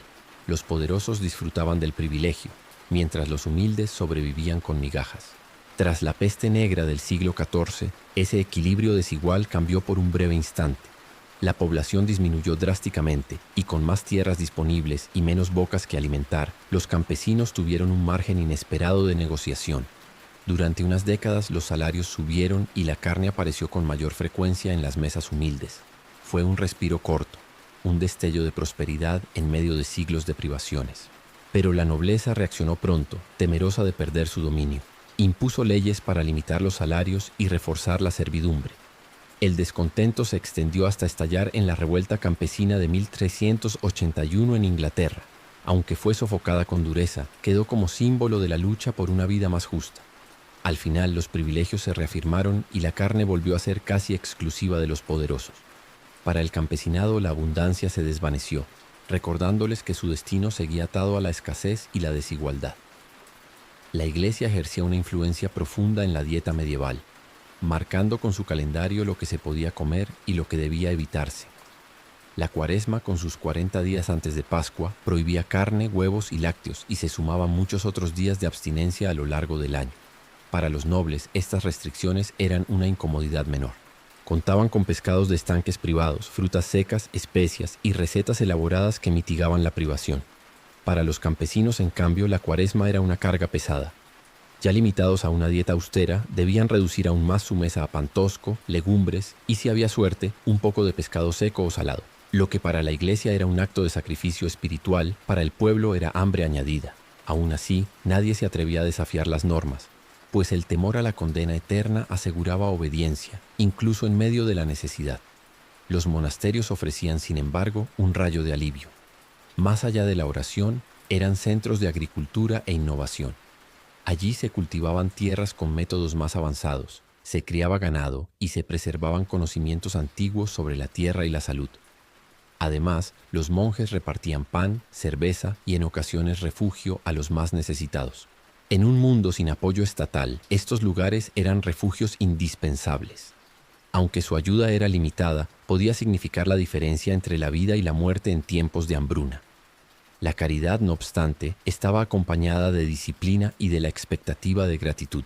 Se recordaba a los pobres que su lugar en el orden divino era aceptar su destino con humildad. Así, la Iglesia se convertía en guía y sostén, entrelazando fe, control y alimento en la vida diaria, ofreciendo consuelo espiritual al mismo tiempo que mantenía la estructura de la sociedad medieval. Con la llegada de la pequeña edad de hielo, Europa enfrentó un clima impredecible que trajo inviernos prolongados y veranos húmedos. Las cosechas fracasaban, el grano escaseaba y los precios se disparaban, dejando a los campesinos al borde del hambre. En contraste, la nobleza respondía a esa crisis con derroche y ostentación. Los banquetes en los castillos se convertían en espectáculos de poder, con pavos reales dorados, cisnes rellenos y esculturas de azúcar decorando las mesas. Las especias más caras perfumaban el aire, mientras músicos y juglares acompañaban el festín. En medio de la penuria general, los nobles mostraban que podían transformar la abundancia en una demostración de dominio y prestigio. Para los campesinos, la realidad era muy distinta. Sin acceso al trigo, recurrían al llamado pan de hambruna, hecho con mezclas de guisantes, frijoles, bellotas amargas o incluso serrín. Su sabor era desagradable y su valor nutritivo bajo, pero engañaba al estómago vacío. Otros se veían obligados a recoger raíces, hierbas silvestres o a cazar pequeños animales para sobrevivir. Cada recurso, por pequeño que fuera, se aprovechaba con cuidado. Las mujeres, con paciencia e ingenio, transformaban esos ingredientes en guisos sencillos que aportaban calor y compañía. En medio de la miseria, la solidaridad se volvía esencial. Compartir un pedazo de pan, encender un fuego común o reunirse alrededor de un caldero eran actos que fortalecían la esperanza. Frente al derroche de los banquetes nobles, los humildes encontraban fortaleza en la unión y en la capacidad de resistir un día más, recordando que incluso en la penuria, la comunidad podía ser fuente de vida. En medio de la escasez, la creatividad campesina se convirtió en un recurso indispensable. Las mujeres, guardianas del saber culinario, sabían cómo aprovechar cada raíz, cada hierba y cada grano para dar sustento a sus familias. Conocían el arte de fermentar, encurtir y secar, asegurando provisiones para el invierno. Ningún alimento se desperdiciaba. Los despojos de los animales se convertían en caldos nutritivos, las verduras marchitas se transformaban en sopas y hasta las hierbas silvestres encontraban su lugar en la olla. Ese conocimiento, transmitido de generación en generación, era un legado de resistencia. Los hornos comunales y las comidas compartidas fortalecían los lazos de solidaridad, recordando que en la unión estaba la fuerza. Así, la cocina campesina, aunque humilde, era símbolo de ingenio y comunidad. Al otro lado del mundo, el imperio inca mostraba una realidad muy diferente. Su dieta era abundante y variada, sostenida por una agricultura avanzada y un profundo conocimiento de la tierra.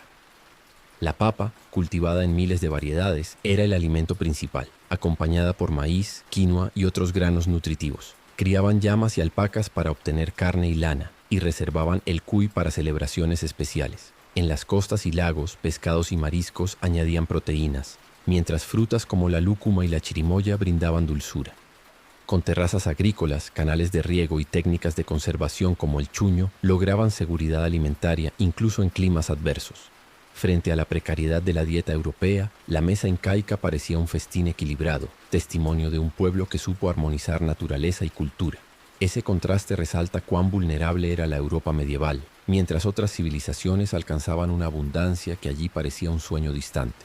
La historia de la alimentación medieval no es solo un relato de privaciones, sino también de resistencia y espiritualidad. En cada hogar campesino, reunirse alrededor del fuego y compartir un cuenco de potaje era más que alimentarse. Era un acto de unión que brindaba fuerza y esperanza. Aunque el pan fuera tosco y la sopa aguada, la compañía transformaba la comida en refugio. En los monasterios, los monjes comprendían la austeridad como un camino hacia lo divino. Para ellos, vivir con sencillez, aceptar el pan negro y beber agua era disciplina que purificaba el alma. En esa frugalidad hallaban serenidad y propósito, convirtiendo la escasez en fuente de paz interior. Durante los ayunos más severos, la mesa se reducía a lo mínimo: pan, legumbres y un poco de pescado seco. Para algunos era ocasión de crecer en fe, para otros una dura prueba que ponía a prueba cuerpo y espíritu. Aún así, el ingenio nunca desaparecía. Con métodos de conservación como la salazón, el secado o el ahumado, se lograba prolongar la vida de los alimentos. Con hierbas sencillas se añadía sabor, y con cada despojo se preparaban caldos que nutrían a toda la familia. Nada se desperdiciaba, porque cada recurso era vital. Esa habilidad para aprovechar lo poco era la verdadera fortaleza del pueblo medieval. Su experiencia nos recuerda que más allá de la abundancia moderna, la esencia de la comida sigue siendo la misma: compartir, resistir y mantener viva la esperanza. Comer juntos, en cualquier época, es un acto de comunidad que da sentido y consuelo frente a la dureza de la vida. Entre las figuras luminosas de la Edad Media destaca Hildegarda de Bingen, abadesa del siglo XI, mística, compositora y sabia. En sus escritos hablaba con detalle de la importancia de los alimentos, señalando a la espelta como el grano más noble. Afirmaba que el pan hecho con ella fortalecía el cuerpo y alargaba la vida, y advertía contra el consumo de cereales crudos, mostrando un conocimiento sorprendente para su tiempo. En su monasterio no solo predicaba estas ideas, sino que también supervisaba cultivos y panaderías, asegurando que el pan de espelta alimentara tanto a las monjas como a los pobres y enfermos que acudían en busca de ayuda. Para ella, la comida era medicina, sustento y símbolo de fe. Hoy sabemos que la espelta tiene más proteínas y es más fácil de digerir que el trigo común, confirmando la intuición de Hildegarda. Su legado une lo espiritual y lo práctico, recordando que incluso en tiempos de escasez existía un entendimiento profundo de la relación entre alimento y vida. Sin embargo, para la mayoría el pan seguía siendo tosco, escaso y en épocas de crisis insuficiente. La gran hambruna de 1315 a 1322 lo demostró con dureza. Años de lluvias persistentes y fríos anormales arruinaron las cosechas y acabaron con el ganado. Las reservas se agotaron y la desesperación llevó a muchos a comer raíces, hierbas amargas e incluso animales domésticos. Crónicas de la época hablan de canibalismo, muestra de la miseria extrema. Se estima que millones murieron de hambre y enfermedad. Esa tragedia dejó una huella profunda en la memoria de Europa, recordando lo frágil que era la vida cuando el alimento faltaba y cuán estrecho era el límite entre subsistir y sucumbir. La carne fue, durante toda la Edad Media, un símbolo de poder y distinción. Para el campesino común, aparecía rara vez en la mesa, casi siempre en celebraciones religiosas o festividades de la comunidad. Los animales de granja se valoraban más por la leche, los huevos o la fuerza de trabajo que por la carne, y solo se sacrificaban cuando ya no servían. En contraste, los nobles disfrutaban de una abundancia impresionante. Venados, jabalíes y aves exóticas adornaban sus banquetes, obtenidos en bosques reservados únicamente para ellos. Las estrictas leyes de caza castigaban con dureza a quien osara atrapar un animal sin permiso. De esta manera, hasta la naturaleza misma estaba dividida. Los poderosos gozaban del privilegio, mientras los pobres sobrevivían con lo poco que podían. Tras la peste negra del siglo XIV, ese equilibrio desigual cambió durante un breve periodo. La población se redujo drásticamente, lo que permitió a los campesinos sobrevivientes negociar mejores condiciones. Con más tierras disponibles y menos bocas que alimentar, los salarios aumentaron y la carne apareció con mayor frecuencia en sus mesas. Fue un respiro breve, un destello de prosperidad que dio la impresión de un futuro más justo. Pero la nobleza reaccionó pronto, temerosa de perder su dominio. Se impusieron leyes que limitaban los salarios y reforzaban la servidumbre. El descontento se acumuló hasta desembocar en la revuelta campesina de 1381 en Inglaterra. Aunque fue sofocada con violencia, dejó una marca imborrable. Mostró que incluso el acceso a la comida podía ser motivo de lucha.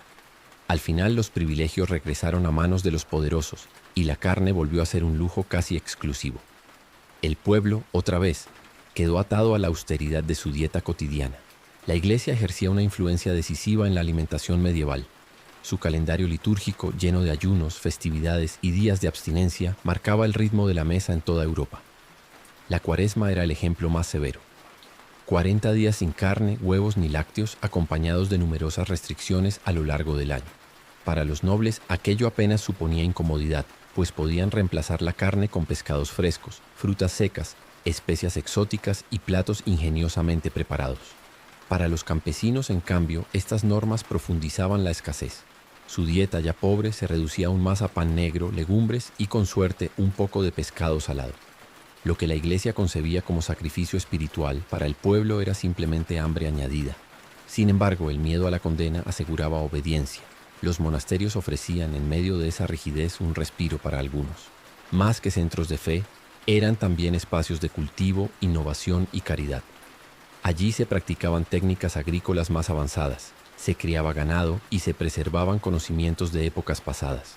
Además, los monjes repartían pan, cerveza y ocasionalmente daban refugio a quienes más lo necesitaban. En un mundo sin estructuras estatales de ayuda, estas instituciones eran la única red de apoyo para muchos. La caridad, no obstante, iba siempre acompañada de disciplina y de la expectativa de gratitud, recordando a los pobres su lugar en el orden divino. Pese a esas limitaciones, en tiempos de hambruna, un pedazo de pan ofrecido en un monasterio podía significar la diferencia entre la vida y la muerte. Así, la Iglesia moldeaba no solo la fe de la gente, sino también su manera de sobrevivir día a día, entrelazando religión, disciplina y alimento. Con la llegada de la pequeña edad de hielo, los inviernos se alargaron y los veranos se volvieron impredecibles. Las cosechas fallaban una tras otra y el precio del grano se disparaba, volviendo casi imposible su compra para los más pobres. Mientras los campesinos sufrían la miseria, en los castillos la nobleza respondía con fastuosos despliegues. Sus banquetes eran espectáculos de abundancia. Cisnes rellenos, pavos reales decorados con plumas doradas y figuras de azúcar talladas con esmero adornaban las mesas. Los aromas de especias exóticas, traídas de Oriente, llenaban los salones, recordando a todos que el poder podía transformar la escasez en lujo. En medio de la penuria general, los nobles usaban la abundancia como una demostración de prestigio y dominio. La vida de los campesinos era muy distinta. Sin acceso al trigo, recurrían al llamado pan de hambruna, elaborado con mezclas de guisantes, frijoles, bellotas amargas e incluso serrín. Su sabor era áspero y su valor nutritivo bajo, pero engañaba al estómago vacío. Otros recogían raíces duras, hierbas silvestres o cazaban pequeños animales para sobrevivir. Nada se desperdiciaba, porque cada recurso era vital. Las mujeres, con paciencia y creatividad, lograban transformar esos ingredientes humildes en caldos y guisos que, aunque simples, ofrecían calor y alivio. En esos momentos la solidaridad se volvía indispensable. Vecinos que compartían un pedazo de pan, familias que cocinaban juntas, comunidades que encendían un fuego común. Frente al derroche de los festines nobles, los pobres resistían unidos, hallando en la compañía la fuerza para sobrellevar la escasez. La esperanza, frágil pero persistente, se mantenía viva alrededor de cada olla compartida. En medio de la penuria, la creatividad campesina fue un pilar indispensable de la supervivencia. Las mujeres guardianas de la cocina conocían los secretos para prolongar la vida de los alimentos y aprovechar cada recurso. Sabían fermentar, encurtir y secar, guardando para el invierno lo que la tierra ofrecía en verano. Recolectaban hierbas silvestres, raíces y frutos que añadían sabor y nutrientes a la olla. Ningún trozo de pan duro ni verdura marchita se desperdiciaba. Ese conocimiento, transmitido con paciencia de generación en generación, era un legado de ingenio y resistencia. Los hornos comunales, donde varias familias llevaban su masa para hornear juntas, se convertían en lugares de encuentro. Allí, el alimento se transformaba en vínculo, recordando que compartir era tan necesario como comer. En contraste, en los Andes, el imperio inca había desarrollado un sistema alimentario de abundancia y equilibrio. La papa, cultivada en innumerables variedades, era la base de su dieta, acompañada por maíz, quinoa y otros granos nutritivos. Criaban llamas y alpacas que proporcionaban carne, lana y transporte, y reservaban el cuy para celebraciones especiales. En las costas y lagos, el pescado y los mariscos enriquecían la mesa, mientras frutas como la lúcuma y la chirimoya ofrecían dulzura. Gracias a sus terrazas agrícolas, sus canales de riego y sus técnicas de conservación como el chuño, lograban seguridad alimentaria incluso en climas adversos. Frente a la escasez medieval europea, la dieta inca parecía un festín constante, un reflejo de la sabiduría de un pueblo que supo armonizar naturaleza, cultura y sustento. Ese contraste resalta cómo la vida en Europa estaba marcada por la precariedad, mientras en otros rincones del mundo florecía la abundancia. La historia de la alimentación medieval no es solo un recuento de carencias, sino también un testimonio de resiliencia. En cada aldea, en cada hogar, la comida era más que sustento, era compañía, esperanza y refugio. Una familia reunida en torno al fuego, compartiendo un cuenco de potaje, encontraba en ese sencillo acto la fuerza para seguir adelante. Aunque el pan fuera duro y el caldo ligero, comer juntos convertía la escasez en unión. En los monasterios, la austeridad se entendía como camino espiritual. Los monjes aceptaban con serenidad el pan negro, las verduras simples y el agua como parte de una disciplina que purificaba el alma. En la frugalidad hallaban propósito, y en la sencillez, paz. En los días de ayuno más rigurosos, la mesa se reducía a lo mínimo: pan, legumbres y pescado seco. Para algunos era una oportunidad de acercarse a lo divino, para otros una dura prueba física y espiritual. Pero el ingenio siempre encontraba salida. Conservar alimentos mediante la salazón, el ahumado o el secado era una forma de vencer al tiempo. Las hierbas silvestres daban un toque de sabor, y los restos de animales se transformaban en caldos nutritivos. Nada se desperdiciaba, porque cada recurso era vital. Esa capacidad de aprovechar hasta lo más humilde era la verdadera fortaleza del pueblo medieval. Nos recuerda que incluso en la abundancia actual, la comida sigue siendo un puente entre las personas. Más allá del hambre o la escasez, compartir la mesa siempre ha sido una manera de sostener la esperanza y de dar sentido a la vida en comunidad. Entre las figuras más notables de la Edad Media, Hildegarda de Bingen ocupa un lugar especial. Esta abadesa del siglo XI, mística y sabia, escribió sobre la relación entre la comida y la salud. Consideraba la espelta el grano más noble, asegurando que el pan hecho con ella fortalecía el cuerpo y alargaba la vida. Recomendaba evitar el consumo de cereales crudos, mostrando un entendimiento adelantado de la digestión. En su monasterio, además de enseñar, supervisaba los cultivos y las panaderías, garantizando que el pan de espelta alimentara tanto a las monjas como a los enfermos y pobres. En su visión, la comida era más que sustento. Era medicina y también un acto de fe. Hoy sabemos que la espelta contiene más proteínas y es más fácil de digerir que el trigo común, confirmando la intuición de Hildegarda. Su legado une lo espiritual con lo práctico, recordando que incluso en tiempos de escasez había un profundo saber sobre el alimento. Pero para la mayoría, el pan seguía siendo tosco, duro y en épocas de crisis insuficiente. La gran hambruna de 1315 a 1322 lo mostró con brutal claridad. Años de lluvias frías e incesantes arruinaron las cosechas y acabaron con el ganado. Las reservas se agotaron y la desesperación empujó a muchos a alimentarse con raíces, hierbas amargas e incluso animales domésticos. Crónicas de la época hablan de canibalismo, testimonio del límite al que llegó la miseria. Se estima que millones murieron de hambre y enfermedad. Aquella tragedia marcó profundamente la memoria de Europa, recordando siempre lo frágil que era la vida cuando el alimento faltaba y lo delgada que podía ser la línea entre sobrevivir y sucumbir. La carne fue durante toda la Edad Media un marcador de estatus y poder. Para los campesinos apenas aparecía en la mesa unas pocas veces al año, casi siempre en celebraciones religiosas o momentos extraordinarios. Los animales de granja eran demasiado valiosos vivos, ya fuera por la leche, los huevos o el trabajo en el campo. Solo se sacrificaban cuando enfermaban o envejecían, y cada parte se utilizaba con cuidado. En contraste, los nobles disfrutaban de un acceso abundante y variado. Venados, jabalíes y aves exóticas adornaban sus banquetes, acompañados de especias caras y vinos refinados. Las leyes de caza eran severas, reservando los bosques para los poderosos y castigando con dureza a quien osara cazar sin permiso. Así, incluso la naturaleza reflejaba las divisiones sociales. Tras la peste negra del siglo XIV, la drástica reducción de la población trajo un cambio temporal. Con menos bocas que alimentar y más tierras disponibles, los campesinos que sobrevivieron pudieron exigir mejores condiciones. Durante unas décadas disfrutaron de salarios más altos y carne con mayor frecuencia en sus mesas. Fue un breve respiro en una historia de privaciones, un destello de prosperidad que parecía anunciar una nueva etapa. Pero la nobleza reaccionó rápidamente, temerosa de perder control. Impuso leyes que limitaban los salarios y reforzaban la servidumbre. Ese malestar desembocó en la gran revuelta campesina de 1381 en Inglaterra. Aunque fue sofocada con violencia, dejó una huella profunda en la memoria colectiva. Mostró que hasta el acceso a la comida podía convertirse en motivo de lucha social.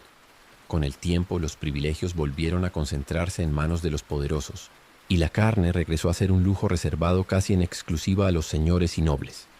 La Iglesia marcaba profundamente la dieta medieval con sus normas y restricciones. El calendario religioso estaba lleno de días de ayuno y abstinencia, y la Cuaresma, con sus 40 días antes de Pascua, era la más estricta de todas. Durante ese tiempo se prohibía comer carne, huevos y lácteos, además de muchas otras limitaciones repartidas en el año.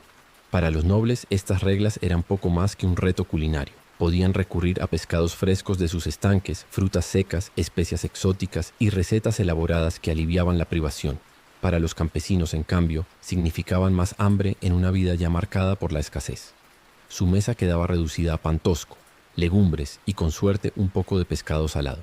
Lo que la iglesia veía como sacrificio espiritual, para el pueblo era otra carga. Sin embargo, el temor a la condena aseguraba obediencia. Los monasterios ofrecían un contraste.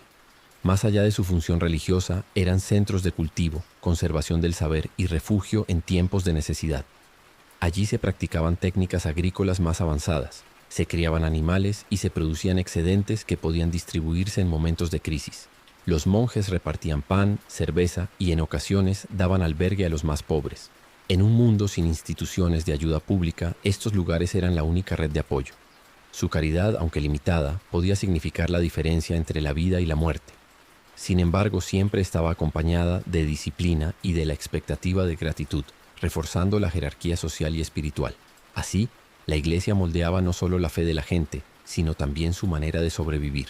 Entre ayunos y ayudas, entre normas y limosnas, la religión y la comida se entrelazaban profundamente en la vida cotidiana medieval. Con la llegada de la pequeña edad de hielo, el clima se volvió más frío y caprichoso. Los inviernos se alargaron, los veranos se tornaron húmedos y las cosechas comenzaron a fallar con frecuencia. El precio del grano aumentó tanto que para la mayoría resultaba inalcanzable. Mientras los campesinos sufrían la miseria, en los salones de los castillos los nobles respondían con ostentación. Sus banquetes eran espectáculos de lujo y poder, con pavos reales adornados, cisnes rellenos y figuras de azúcar que parecían obras de arte. El aroma de especias exóticas impregnaba el aire, recordando a todos que incluso en tiempos de escasez, los poderosos podían darse el gusto de convertir la abundancia en un símbolo de prestigio. La realidad del pueblo era muy diferente. Cuando el trigo faltaba, recurrían al pan de hambruna, hecho con mezclas de guisantes, frijoles, bellotas amargas e incluso serrín. Su sabor era desagradable y su valor nutritivo escaso, pero calmaba por un momento el hambre. Otros recogían hierbas silvestres, raíces duras o cazaban pequeños animales para sobrevivir. Cada recurso se aprovechaba con esmero, porque la necesidad no dejaba espacio para el desperdicio.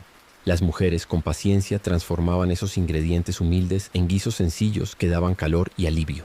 En medio de la penuria, la solidaridad se convertía en la mayor riqueza. Vecinos que compartían un trozo de pan, familias que cocinaban juntas, comunidades que se reunían alrededor de un caldero común. Frente al derroche de los nobles, los humildes hallaban en la unión y en la esperanza la fuerza para resistir. Así, la comida era mucho más que sustento. Era un lazo que mantenía viva la vida en tiempos de adversidad.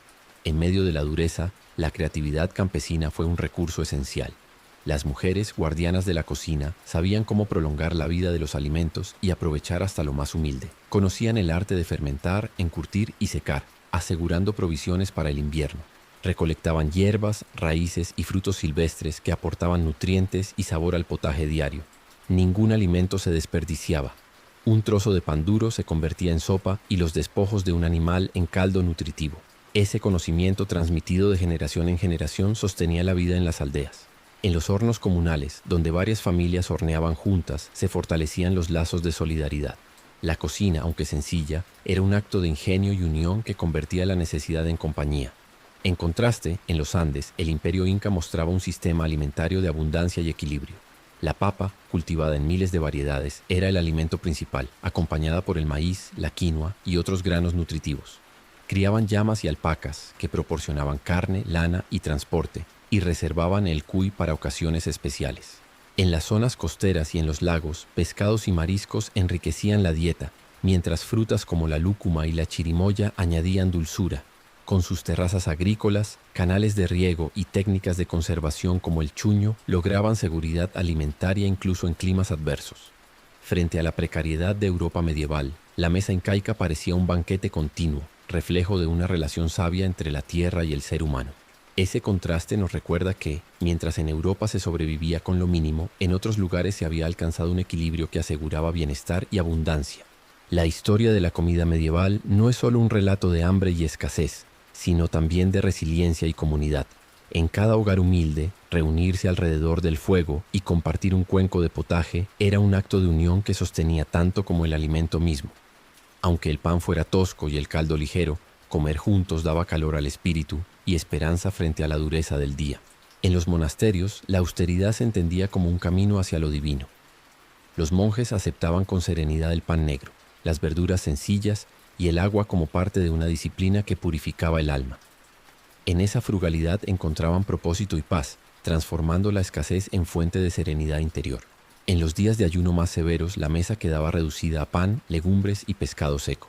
Para algunos era ocasión de crecer en fe, para otros una dura prueba de resistencia. Sin embargo, el ingenio nunca desaparecía. Conservar alimentos mediante la salazón, el ahumado o el secado era una forma de alargar la vida de cada recurso. Con hierbas se añadía sabor, y con los despojos de animales se preparaban caldos nutritivos. Nada se desperdiciaba, porque todo era necesario. Esa capacidad de aprovechar lo poco era la verdadera fortaleza del pueblo medieval. Nos recuerda que más allá de la abundancia moderna, la comida sigue siendo un lazo de unión. Compartir la mesa ha sido siempre un acto de esperanza y comunidad, una forma de sostenerse mutuamente frente a la adversidad, donde la compañía era tan importante como el alimento mismo. Entre las voces que iluminan la Edad Media, Hildegarda de Bingen ocupa un lugar singular. Esta abadesa del siglo XI, además de mística y compositora, escribió sobre la importancia del alimento en la vida humana. Consideraba la espelta como el grano más noble, asegurando que el pan elaborado con ella fortalecía el cuerpo y prolongaba la vida. Aconsejaba evitar los cereales crudos, mostrando un conocimiento adelantado sobre la digestión. En su monasterio, Hildegarda supervisaba los cultivos y las panaderías, garantizando que el pan de espelta sirviera no solo para las monjas, sino también para los enfermos y necesitados. Para ella la comida era un puente entre lo espiritual y lo físico, un remedio para el cuerpo y un consuelo para el alma. Hoy sabemos que la espelta es más rica en proteínas y fácil de digerir que el trigo común, confirmando su intuición. Su legado recuerda que incluso en tiempos de escasez había sabiduría capaz de trascender los siglos. Sin embargo, para la mayoría, el pan seguía siendo duro, tosco y en épocas de crisis insuficiente. La gran hambruna de 1315 a 1322 lo reveló con crudeza. Años de lluvias frías e incesantes arruinaron las cosechas y mataron al ganado. Las reservas se agotaron y la desesperación llevó a la gente a comer raíces, hierbas amargas e incluso animales domésticos. Crónicas de la época hablan de canibalismo, reflejo de la miseria extrema. Se estima que millones murieron de hambre y enfermedad. Ese desastre dejó una cicatriz profunda en la memoria de Europa, recordando lo frágil que era la existencia cuando la comida faltaba y lo cerca que estaba la línea entre la vida y la desesperación. La carne fue siempre un símbolo de poder en la Edad Media. Para los campesinos, su presencia en la mesa era rara, limitada a celebraciones religiosas o momentos extraordinarios.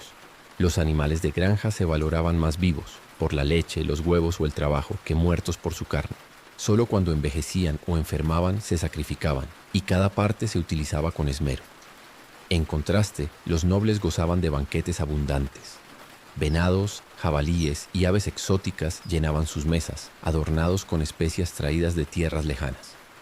Los bosques estaban protegidos por severas leyes, reservados para la caza de los poderosos. Quien se atreviera a cazar sin permiso enfrentaba castigos terribles. Así, hasta la naturaleza reflejaba la división social, separando el privilegio de la necesidad. Tras la peste negra del siglo XIV, esa realidad se alteró por un breve instante. Con la población diezmada, había más tierras disponibles y menos bocas que alimentar. Los campesinos supervivientes pudieron negociar mejores condiciones y durante unas décadas disfrutaron de salarios más altos y carne con mayor frecuencia en sus mesas. Fue un respiro corto, un destello de prosperidad en medio de siglos de penuria. Pero la nobleza reaccionó pronto, temerosa de perder control. Impuso leyes que limitaban los salarios y reforzaban la servidumbre. El malestar creció hasta desembocar en la revuelta campesina de 1381 en Inglaterra. Aunque fue reprimida con violencia, mostró que el alimento también podía ser causa de lucha. Con el tiempo, los privilegios volvieron a concentrarse en manos de los poderosos, y la carne regresó a ser un lujo casi exclusivo de la nobleza. Para el pueblo, la esperanza de una mesa más abundante se desvaneció, dejando de nuevo la austeridad como norma. La Iglesia ejercía una influencia decisiva sobre la mesa medieval. Su calendario, marcado por festividades, ayunos y días de abstinencia, regulaba lo que podía comerse en cada momento del año. La Cuaresma era la norma más rigurosa: 40 días sin carne, huevos ni lácteos, a los que se sumaban muchas otras restricciones a lo largo de los meses. Para los nobles, estas reglas eran apenas un reto, pues contaban con pescados frescos, frutas secas, especias costosas y platos elaborados que hacían más llevadera la abstinencia. Para los campesinos, en cambio, la situación era distinta. Su dieta, ya pobre, se reducía aún más a pan duro, legumbres y, si había suerte, un poco de pescado salado. Lo que la Iglesia concebía como sacrificio espiritual para el pueblo era simplemente más hambre. Y aún así, nadie se atrevía a desobedecer por miedo a la condena eterna. Los monasterios ofrecían un matiz diferente dentro de esa realidad. Más allá de su función religiosa, eran centros de agricultura, conocimiento y caridad. Allí se cultivaban tierras con técnicas avanzadas, se criaban animales y se guardaban saberes antiguos. En tiempos de escasez, los monjes repartían pan, cerveza y en ocasiones refugio a los necesitados. Su ayuda, aunque limitada, era vital en un mundo sin instituciones de asistencia. Sin embargo, la caridad nunca estaba exenta de condiciones. Quienes recibían debían mostrar gratitud y aceptar su lugar en el orden divino. De esa forma, la Iglesia no solo nutría el espíritu, también influía en la supervivencia física.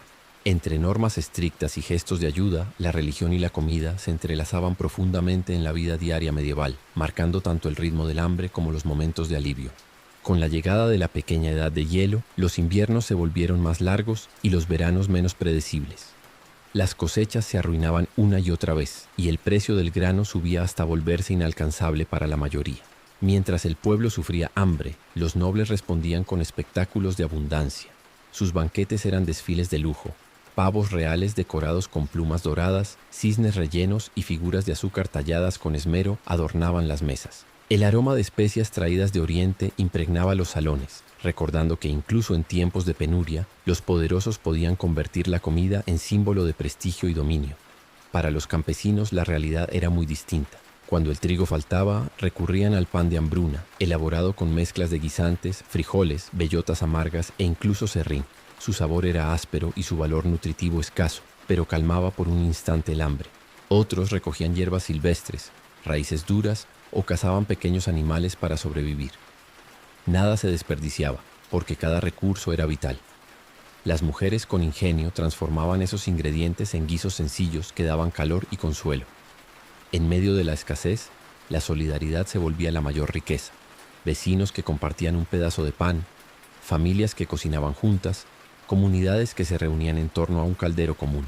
Frente al derroche de los nobles, los humildes resistían con unión y esperanza, recordando que la fuerza de la vida no estaba en la abundancia, sino en la capacidad de acompañarse mutuamente en los tiempos más difíciles.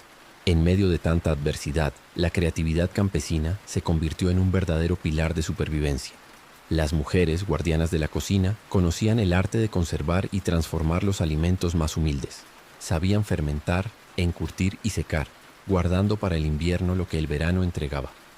Recolectaban hierbas, raíces y frutos silvestres que añadían sabor y nutrientes a la olla común. Ningún recurso se desperdiciaba. Hasta el pan duro encontraba nueva vida en sopas y los huesos se convertían en caldos reconfortantes. Ese conocimiento, transmitido con paciencia de generación en generación, sostenía la vida en los pueblos.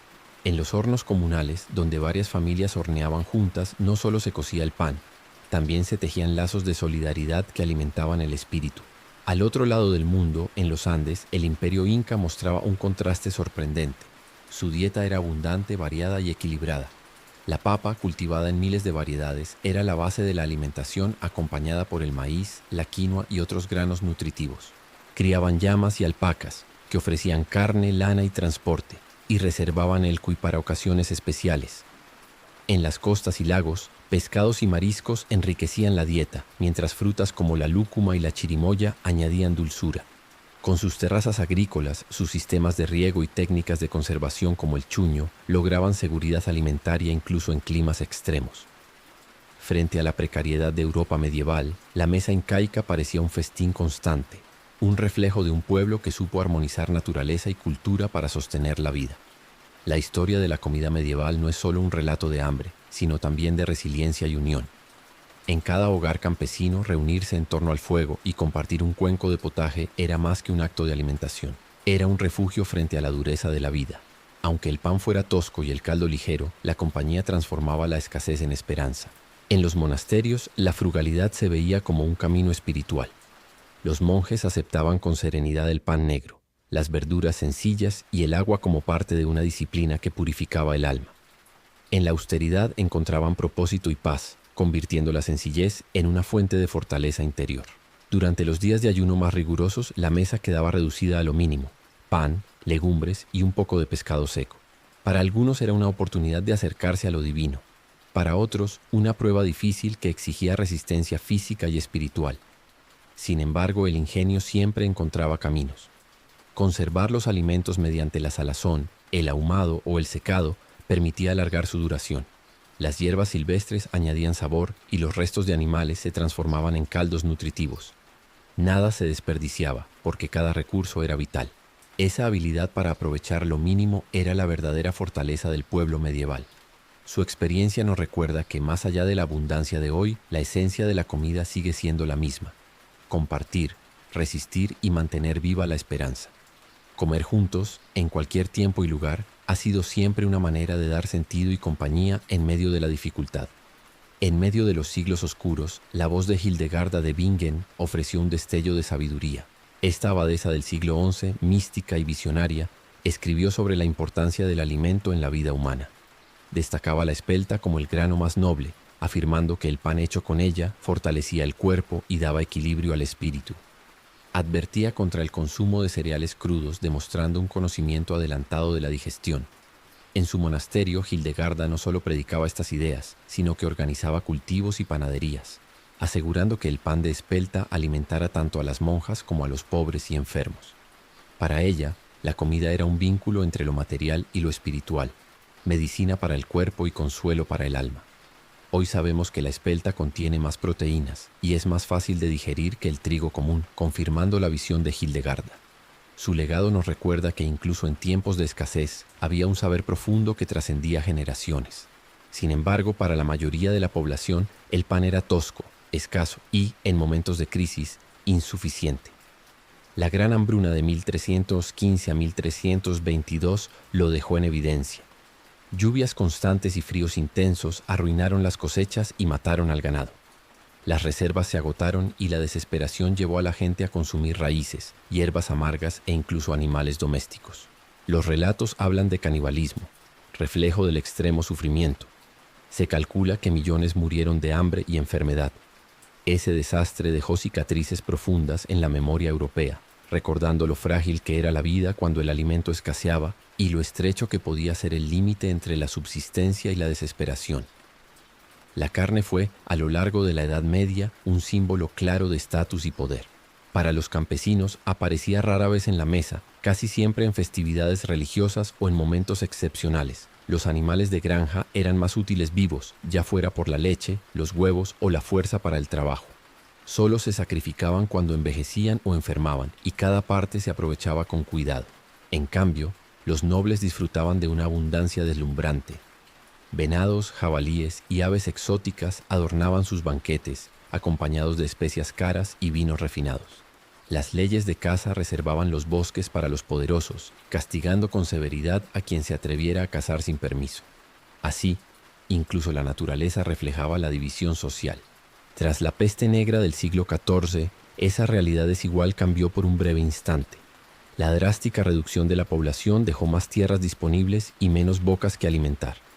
Los campesinos sobrevivientes pudieron exigir mejores condiciones y durante algunas décadas disfrutaron de salarios más altos y un acceso más frecuente a la carne. Fue un respiro corto, un destello de prosperidad en medio de siglos de privación. Pero la nobleza reaccionó pronto, temerosa de perder su dominio. Se impusieron leyes que limitaron los salarios y reforzaron la servidumbre. Ese malestar culminó en la revuelta campesina de 1381 en Inglaterra. Aunque fue sofocada con violencia, dejó una huella imborrable en la memoria colectiva. Demostró que hasta el alimento podía ser causa de lucha social.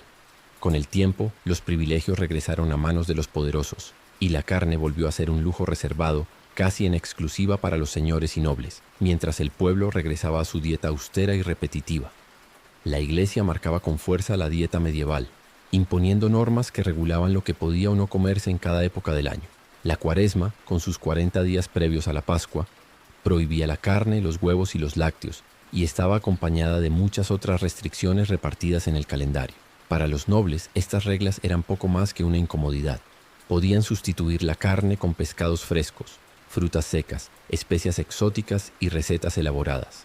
Para los campesinos, en cambio, la cuaresma significaba más hambre en medio de una vida ya marcada por la escasez. Su mesa se reducía aún más a pan duro, legumbres y con suerte un poco de pescado salado. Lo que para la iglesia era un acto de sacrificio espiritual, para el pueblo era otra carga pesada. Sin embargo, nadie se atrevía a desobedecer, pues el temor a la condena aseguraba obediencia. Los monasterios, sin embargo, ofrecían un respiro dentro de esa rigidez. No solo eran centros de fe, sino también de cultivo y ayuda. Allí se practicaban técnicas agrícolas más avanzadas, se criaba ganado y se guardaban conocimientos antiguos. En tiempos de necesidad, los monjes repartían pan, cerveza y, en ocasiones, refugio para los pobres. En un mundo sin asistencia pública, esas instituciones eran la única red de apoyo. Su caridad, aunque limitada, podía significar la diferencia entre la vida y la muerte.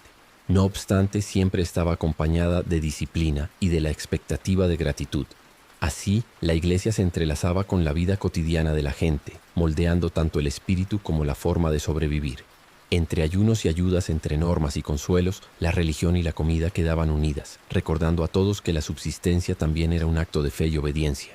La Edad Media, con su comida humilde y sus largos ayunos, nos habla de un mundo donde sobrevivir era un desafío cotidiano. La dieta del campesino, basada en pan oscuro, sopas de legumbres y verduras sencillas, contrastaba con los banquetes de los nobles repletos de carnes, especias y manjares exóticos. Las hambrunas, los inviernos duros y las enfermedades recordaban constantemente lo frágil que era la vida. Sin embargo, en medio de la escasez, la gente encontraba formas de resistir. Compartir un pedazo de pan, reunirse alrededor de un fuego o transformar con ingenio lo poco que había en la olla eran gestos que mantenían viva la esperanza.